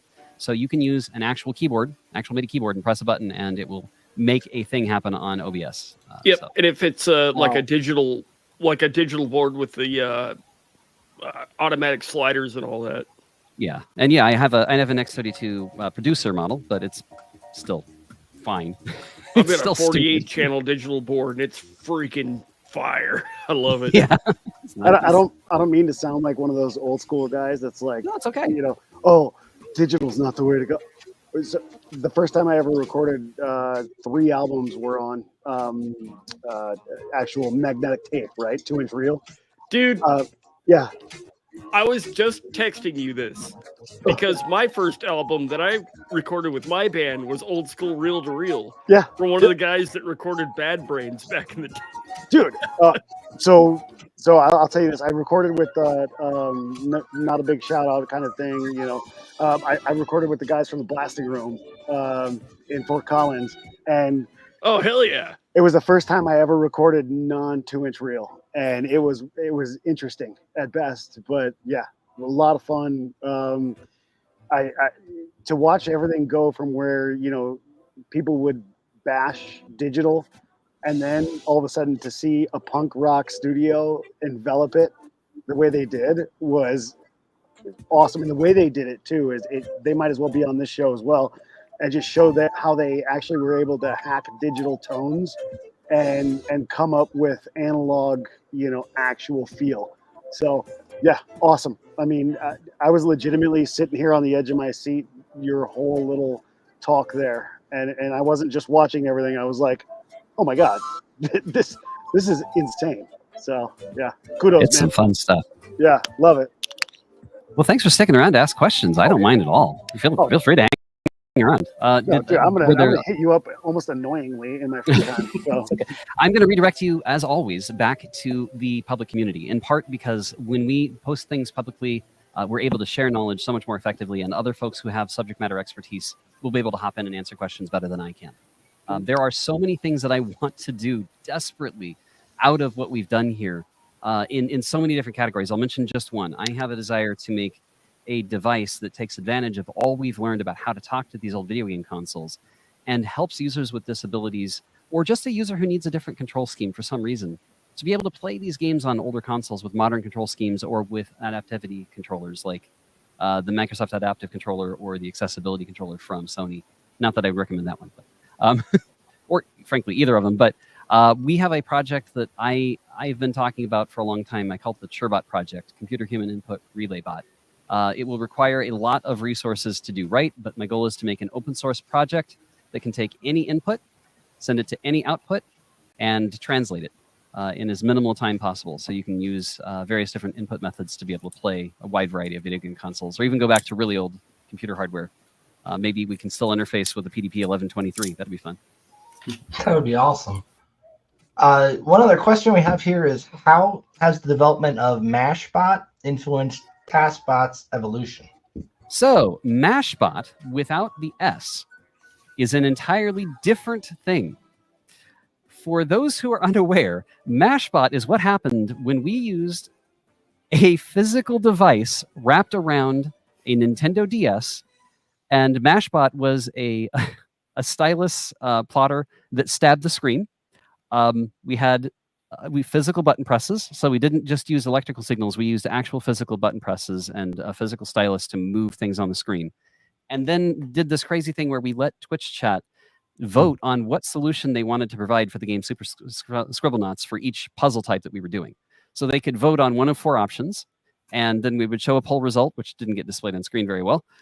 And whatever they chose is what we would then have TaskBot tell Mashbot to punch into the screen. So Mashbot was a physical device that played a Nintendo DS game called Super Scribblenauts, and it was hilariously messy. You can find it at AGDQ 2019, I think. Goodness, we've been doing this too many years. You can find it on task.bot, though. So Smashbot, that's a different thing. But if you were asking about Smashbot, that's the one that was made by Alt F4. And that one's a different project that's influenced us in a different way. Both of them have influenced us to basically not do that. Alt F4 lost a lot of sleep trying to get Smashbot to work, and it was an immense effort over many years. I'm very thankful for all of his effort. He would never do it again. Mashbot was highly unreliable. We were still trying to fix things as we were walking up on stage, and it's a miracle it didn't break in front of everyone. I would not do that to the GDQ staff again. How does the team approach developing new exploits for different console systems? So similar to cybersecurity industry, you're going to have some people who are really good at network penetration tests, other people who are really good at finding flaws in a binary. Maybe they're good at using Geardra or IDA Pro or Binary Ninja, and they can just disassemble a binary and find flaws in it. We need a lot of different types of people involved in making these kinds of events, just the same way. Specifically to your point, we need to find people who are really good glitch hunters, because what you're going to do is not play it directly on the hardware right away. That's way too hard. The right approach is to take your environment, put it in a safe playground where you can play around without any risk, without any worry about having to waste time getting the hardware back in the right state. You just put it in an emulator, get it to where you might want to play around, and you start hunting around in memory.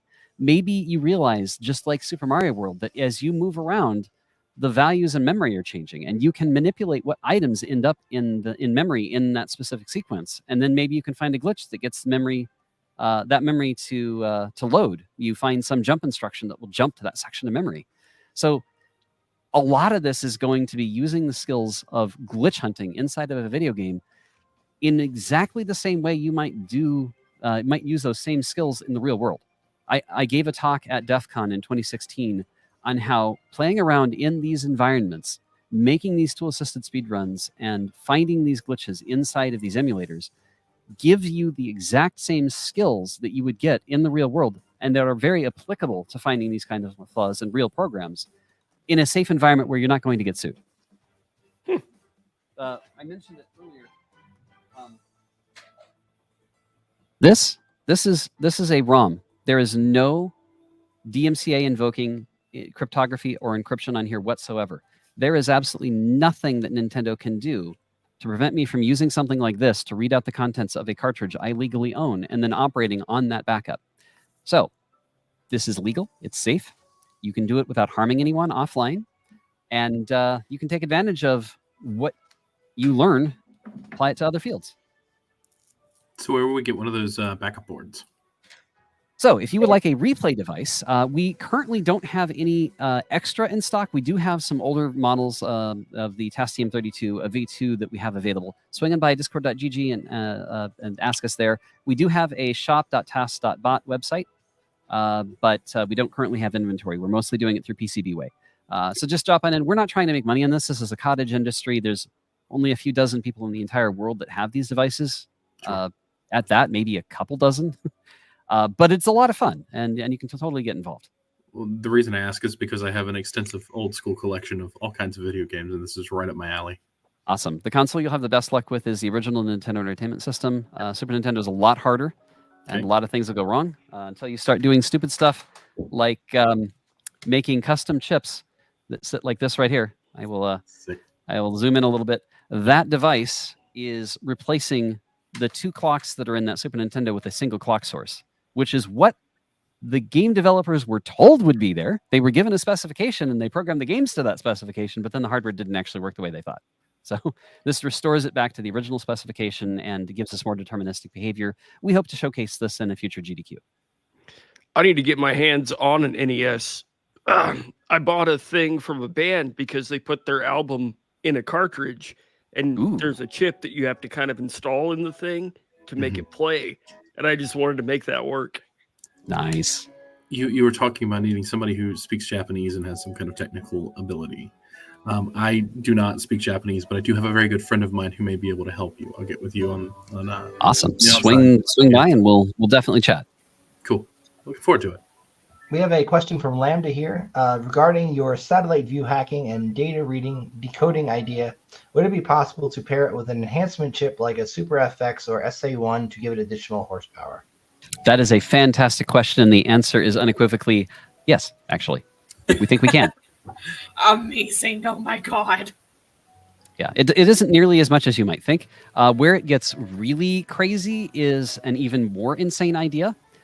You see, on the Super Nintendo, we can control that latch pen however we like. We can write that latch pen as I'm demonstrating literally right now as you're hearing music.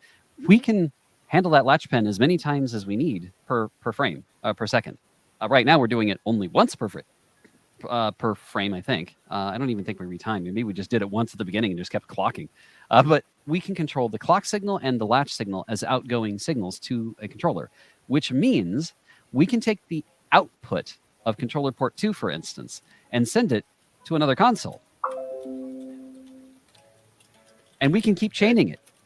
So if you're following me here, this means that one crazy idea we could do is to take a satellite and chain all these ideas together. Take a satellite, hack a video game console through the satellite, then hack another video game console through the controller ports connected to one another, and then use that console to hack a third console.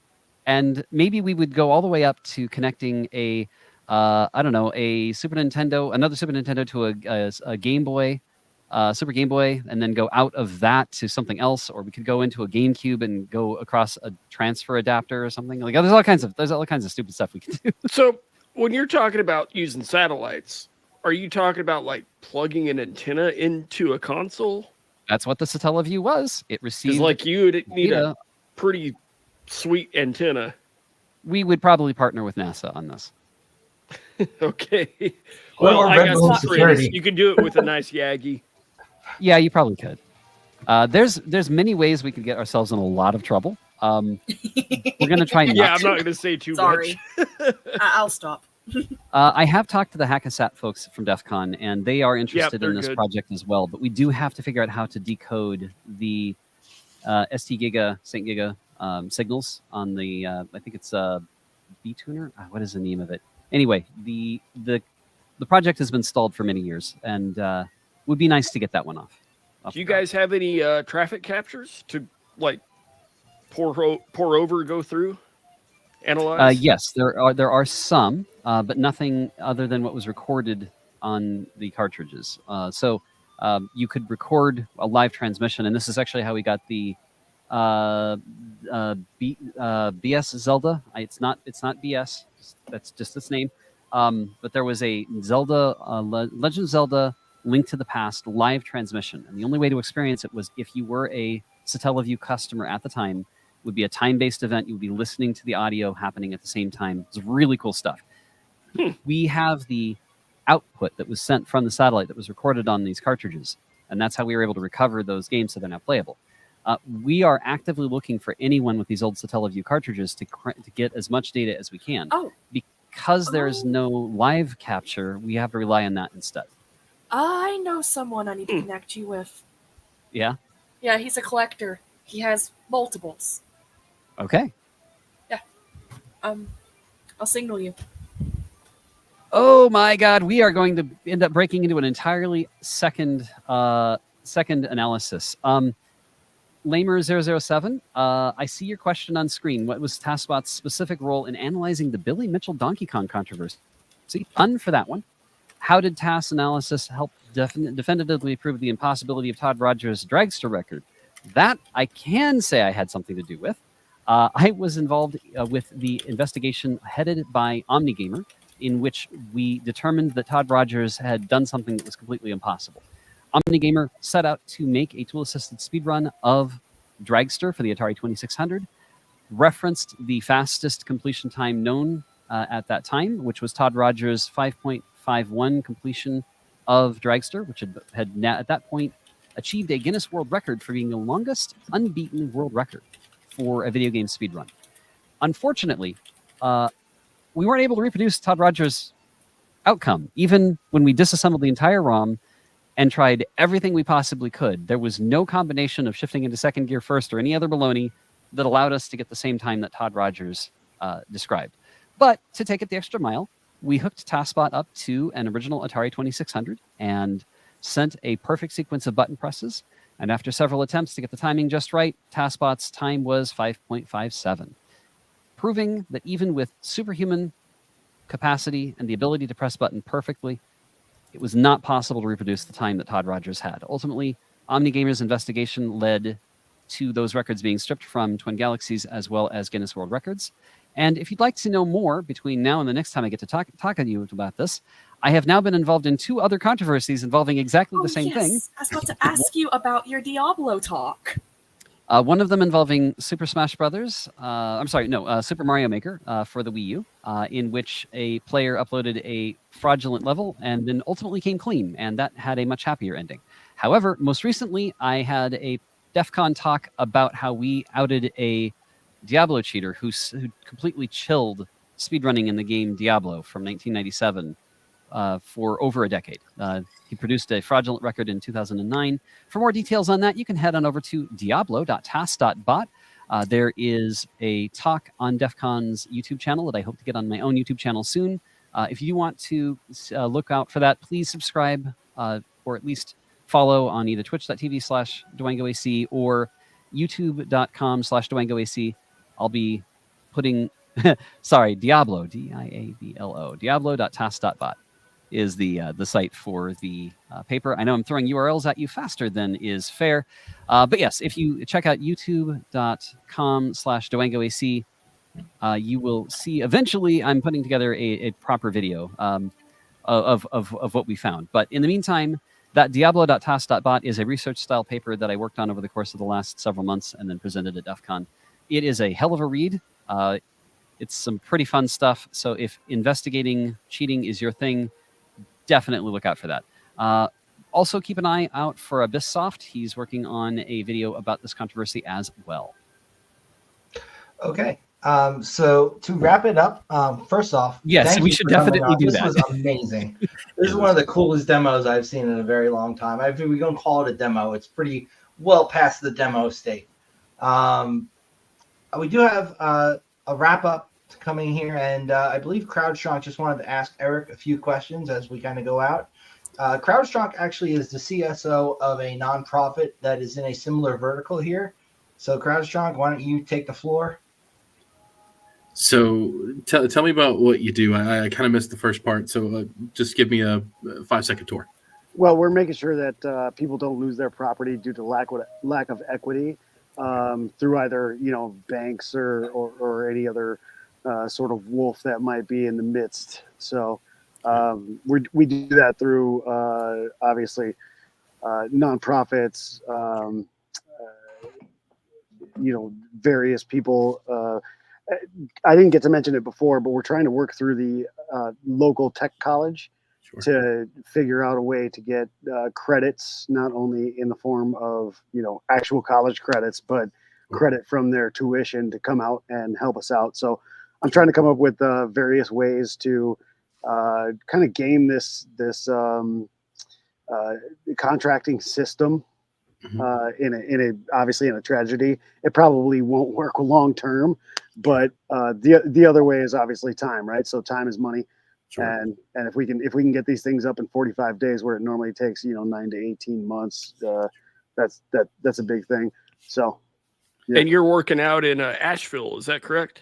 Yeah, so everywhere in the surrounding areas. I don't know if anybody's familiar with the geography. I didn't get into that either, but if you look at a map, I-26 runs kind of northeast to southeast, and then I-40 runs all the way from Knoxville, into Charleston, or Charlotte, and the majority of the destruction is north of 40. I know that I-40 is going to be shut down for us out of Tennessee, coming in from Knoxville until 2025 in October.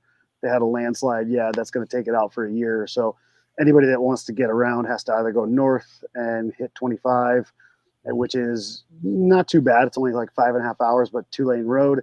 Otherwise, like most truckers have to come up through Atlanta. So yeah, we've seen a lot of like logistical issues, but yeah, I mean, it's going to be interesting for years to come.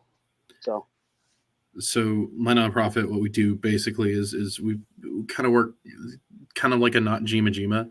We deploy to places that have been hit, not unlike Asheville, but we provide communications equipment and infrastructure for law enforcement and first responders. Okay. And there are lots of projects that we're working on the side. We had a great conversation about that last week, but I don't know immediately if my team can help. I do. As I'm sitting here thinking in the background, if you see the smoke, I do know a couple of people who may be able to help get that out, that message out a lot further in that realm, that I can put you in contact with. Absolutely. And I would love to talk to him again. It doesn't hurt to have the conversation. Sure. And now since we've got we've legitimately have the time to do it. You're not like monitoring, your fuel usage on a generator. Obviously, you can see my light is working. So where I'm at, we're good. There's a lot of people that don't have that light, but I'll have a conversation with anybody. And I'll tell you this: while we were on this podcast, I'm legitimately sending emails back and forth from a guy who doesn't have a Starlink, utilizing somebody else's Starlink, and he's just asking me, whether or not the people that are in his very libertarian community, whether their decisions are being made correctly as far as excavation is concerned. It's something I do. So he's sending me pictures of like the size of rock they're getting, and if it's worth the price that they're getting it for, because we've had multiple quarries just get washed out. So, I mean, I have to send him, this is where I'm getting at. I'm legitimately buying him a Starlink and just sending it to him. Yeah, I'm like, you can get deliveries. He goes, well, I can get it to the end of the road. I said, well, give me the address and I'll send it to him. He's like, well, yeah, how much does that cost? And I said, don't worry about it. You're in a bad enough position. I'll just send it to you. It's on the business, you can have it. And so Good man. well, I mean, it makes sense. He talked to me about his son, and it pulled at my heartstrings. So Sure. yeah, he's going to his neighbor's house to download enough movies to keep his son entertained. I was like, I feel you, buddy. I had a toddler through this whole thing. I feel you. So what as the organization, and kind of talking a little bit as them, but a little bit as me, and I'll argue for the rest of the folks watching, what can we do to help? And you can answer that in two kind of ways if you'd like. Yeah, obviously get a hold of me, in any way, shape, or form. Right Sure. now, it's going to be Eric Crypto at Twitter, and it's not for me to get your help. It's for me, like, if all of a sudden you want to go out and you want to help now, I'll point you in the right direction, because the communication is lacking, and it's not just because of lack of tech. It's because of lack of actual coordination throughout the area, people, all that jazz. A lot of these, even nonprofits are trying to hold their own cause tight to the chest, which doesn't make any sense to me, but let them do it. They're still doing good work. I'm not gonna fight them on it. And then don't take my word for it. Obviously, you can go out and research. I'll just give you a whole list of people that I would say talk to these folk, because they're the ones out there that don't give a damn about anything. Sure. They're just looking to put dollars to the pavement. Sure. And their own personnel to the pavement. Most of these people are sleeping in their own offices as of right now, and not because they don't have a house, but because that's like how dedicated they are to it. As far as everything else, just the one thing I've noticed, and Nathan, who introduced me to you guys, Hawk, a lot of it's getting lost in the election. A lot of this is getting lost in a lot of other things. So anybody you talk to, anybody you work with, just keep pinging, keep it in the brain. And then because this is definitely, when we originally got out of this, we were looking at it like this could take 10 years to get back to semi-normal. And then all of a sudden, after a month, you're like, holy crap, we actually forgot how bad it was already, So we understand why anybody else would around the country too. But also you get reminded all the time when, a guy sends me pictures via Starlink of, is this gravel any good? So it's going to just keep, going and going and going. So don't, I would hope that this, little tragedy we got going on doesn't get lost in all the noise of everything. So I would say the best thing is, like you just said, you're in charge of communications. Well, take this communication, whether it's this actual one with this fantastic gentleman and his little bot there. Holy crap, bro. Blew my damn mind. But not just this one, but just, I keep telling everybody, I know you may not have all the contacts in the world, but you never know who you talk to. They might, so just, if you can, keep us in your thoughts, and keep us, where in a healthy place in your mind, where you just feel like, oh, this guy could help, this person could help, these folks over here can help, and just send them. I don't have to interview them. I might just point them in a certain direction. So Sure. It's always with a shot, and sometimes it's a smaller world than you think. It's a lot smaller world than you think. Absolutely. Yeah. So Right. I appreciate everything, fellas. This has been awesome. We appreciate you. Yeah. Hey, thank you, man. Cool And meeting you. CrowdStrong, I'm we gotta actually going to talk about, to you more on the side. Yeah. Let me know. We got to talk about maybe using Meshtastic in situations like this. The cheapest one I've seen now is $10. So if we could. So I've been studying LoRa. I've got LoRa Pro in the badge that I'm building right now. So I've been studying LoRa to put over 100 acres worth of land. Okay. For a project. We Okay. won't go into too much detail, but about 100 acres of land I want to take and expand a network over 100 acres. So that's something that I'm working on my off time. What kind of network? Why LoRa versus like Wi-Fi 6 or something like big antennas? Because it's woods. Because it's what? all woods. Oh. It's all because I can take a LoRa device and I can run it off of an 18650 and a solar panel, and I don't have to think about it. I can stick it out in the woods and let it run. And the barrier to entry is definitely coming down. I've seen some cool devices lately. One the size of a card that's $40 that's got GPS built in. Yep. One that's $10 without GPS, but I mean, do you really need the GPS when you're setting these up? So it's like really cool way that we can lower the barrier to entry for these first responders and people to get messages out, and also enable communication in these kind of emergency situations when time is of the essence and equipment and cost is a major factor, especially when it's a nonprofit putting the bill. So you and I should definitely talk. But again, why Laura? Isn't it line of sight? No. It's not necessarily line of sight. It can permeate through walls just fine. It just reduces the overall like transmission, and it's got multiple different. It's got like long fast to go further. There's just less bandwidth available for each thing that you're doing. It's pretty cool. And when I send you your device sled, you'll see how cool it is because I've got one built and I got the GPS module finally together. So I should there we go. One out to play with soon. The studies I've seen so far have showed me that I can get text messages and information out 2 miles away from a point where my lower device is. And obviously that's not the area, but they were in a city using they had a lower device and a big antenna. They were using a big antenna, and then the lower devices were getting that all, and then they were able to talk 2 miles away in the city. The antenna is a big factor. I'll tell you this. Some of the smartest stuff that I even heard about as far as communications, getting phone numbers out, was because so many people needed like propane. So they would take these propane tanks and write names and addresses on it and how many people were in there and alive. And they were sending those out to like Bossman and all these places to get recharged. Mm-hmm. And then at Bossman, they were taking all of that data and information and just writing it down and then giving it to somebody else so that they could then send a text message out to next of kin. Right. So whatever you can do, I mean, short of a Sharpie, dude, a Sharpie and a propane tank was enough to get me in touch with, what I needed. So whatever you can do, it doesn't matter. Just get it done. Yeah. Oh, I totally forgot. The other thing, crypto.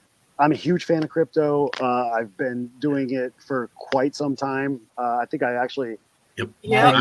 I was a while back. I was the CISO of a cryptocurrency.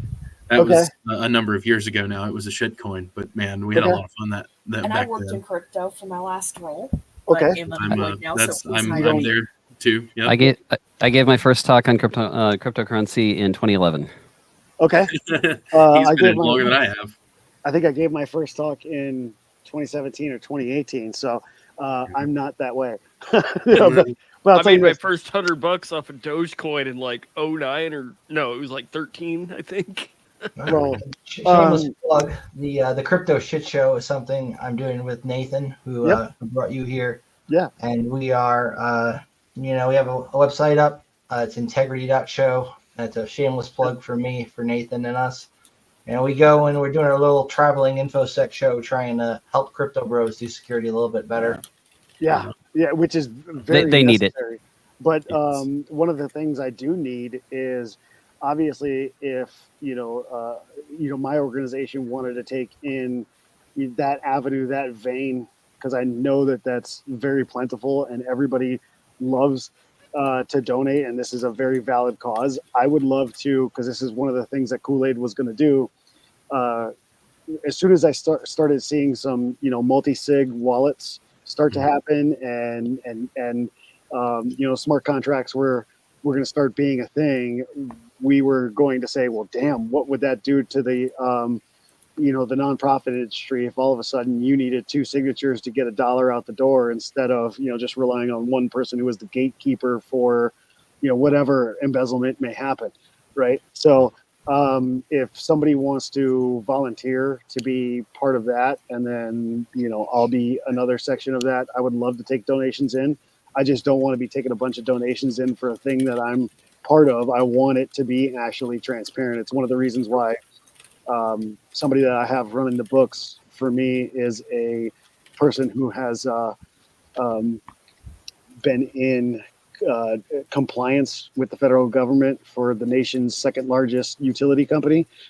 So, you know, they're going to be able to handle that business and know that they're used to being audited every month and a half. So I want to make sure that all these books are, you know, absolutely as transparent as possible for every single project, and then put that out there, because that's what, you know, Kool-Aid was designed off of. We're just having to do it manually because we couldn't get the programming done in time. So, Right on. yeah. So if anybody wants to help crypto wise, whether again, you put it out there, people want to donate, we just got to get the wallet live. And I don't care if it comes to me or goes to anybody else, just send that my way. So. All right, and anybody else here who has a shameless plug right now, feel free to mention it. Now Is it shameless plug time? Hi, I'm DwangoAC Taskbot guy, but I'm also Allan Cecil, looking for security consulting work. If you would like web application penetration testing help, and any kind of network penetration testing, just let me know. I'm currently doing contract work through Meltech Solutions and looking for extra stuff. So Does it have to be contract? I mean, I can be hired. I can't move though. Okay. I'm Sledge. I'm currently doing the same thing as what he just said through a company. My company, Desert Rain Security, looking for some W-2 work. The economy's been weird lately. And I'm in the same hole. Just, you know, hi. Help. Being underemployed sucks, doesn't it? Just to let you guys know, in a weird way, I've met more people in tech from my, you know, building houses and doing my thing. I put it in the comments that I do have a good friend now. It seems like all my clients end up being good friends. He's been helping with the automation of the Clippers stadium and running all the testing on that. He does the back end. So I know that once that Bruno Mars concert, there was 2 concerts. The second one went flawless. So as soon as you entered into the door, they were able to just run straight from a wallet, and you didn't even have to like talk to anybody, get your, you know, whatever you needed, whether it was merch or any like popcorn, whatever, drinks. So he said that as soon as that was going to happen, it looked like they were hiring. So I'll get you in touch with him. I already got a couple of people that I know from, you know, Kool-Aid base. So. Okay, and all the guests, if they're not already, will be added into our encrypted chat on Signal, so you guys can continue to talk amongst each other, and also mute it because people tend to talk a lot in there. There is a lot of conversation that goes on. I'm going to play our outro unless there are any objections or anything else. Some people. I got one more request. Can we roll out on Taskbot, because I love him and yes, I want to be his please. friend. Because I love him. I do. I love him. He's awesome. You want me to put him back on stream? I will will gladly do that at a press of a button. No, there we go. There he is. Yeah, he's right here. I can even get him full screen. Let's do that. Play the outro, and I'll just say peace. Thanks, y'all. All right, hackers and cyber warriors, it's time to encrypt this episode and send it out into the digital ether. Thank you to Sledge, Delchi, CrowdStrong, and Altkey for another epic nerd out session. And a special thanks to our guests for joining us. And to all our listeners out there in the cyber trenches, patch fast, encrypt tight, lock down your ports, and leave no backdoor open. Hunt threats like it's open season. Keep your passwords long, your MFA enabled. Don't use SMS as a second factor. Keep your malware signatures up to date, your critical data backed up, and your network locked down like Fort Knox. Until our next PunFest, stay vigilant, stay curious, and above all, stay CounterSurveil. Whether you're pen testing networks or hardening your own defenses, remember, in the game of cybersecurity, you're either the hunter or the hunted. So sharpen those skills, mask those IPs, and we'll see you on the dark side of the net. This is CounterSurveil, where we turn paranoia into preparation, shutting down but never logging off.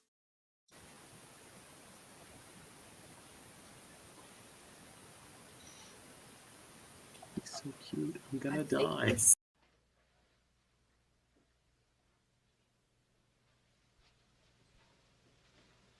You're still here?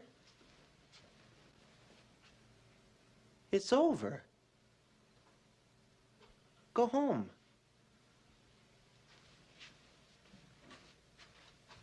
Go.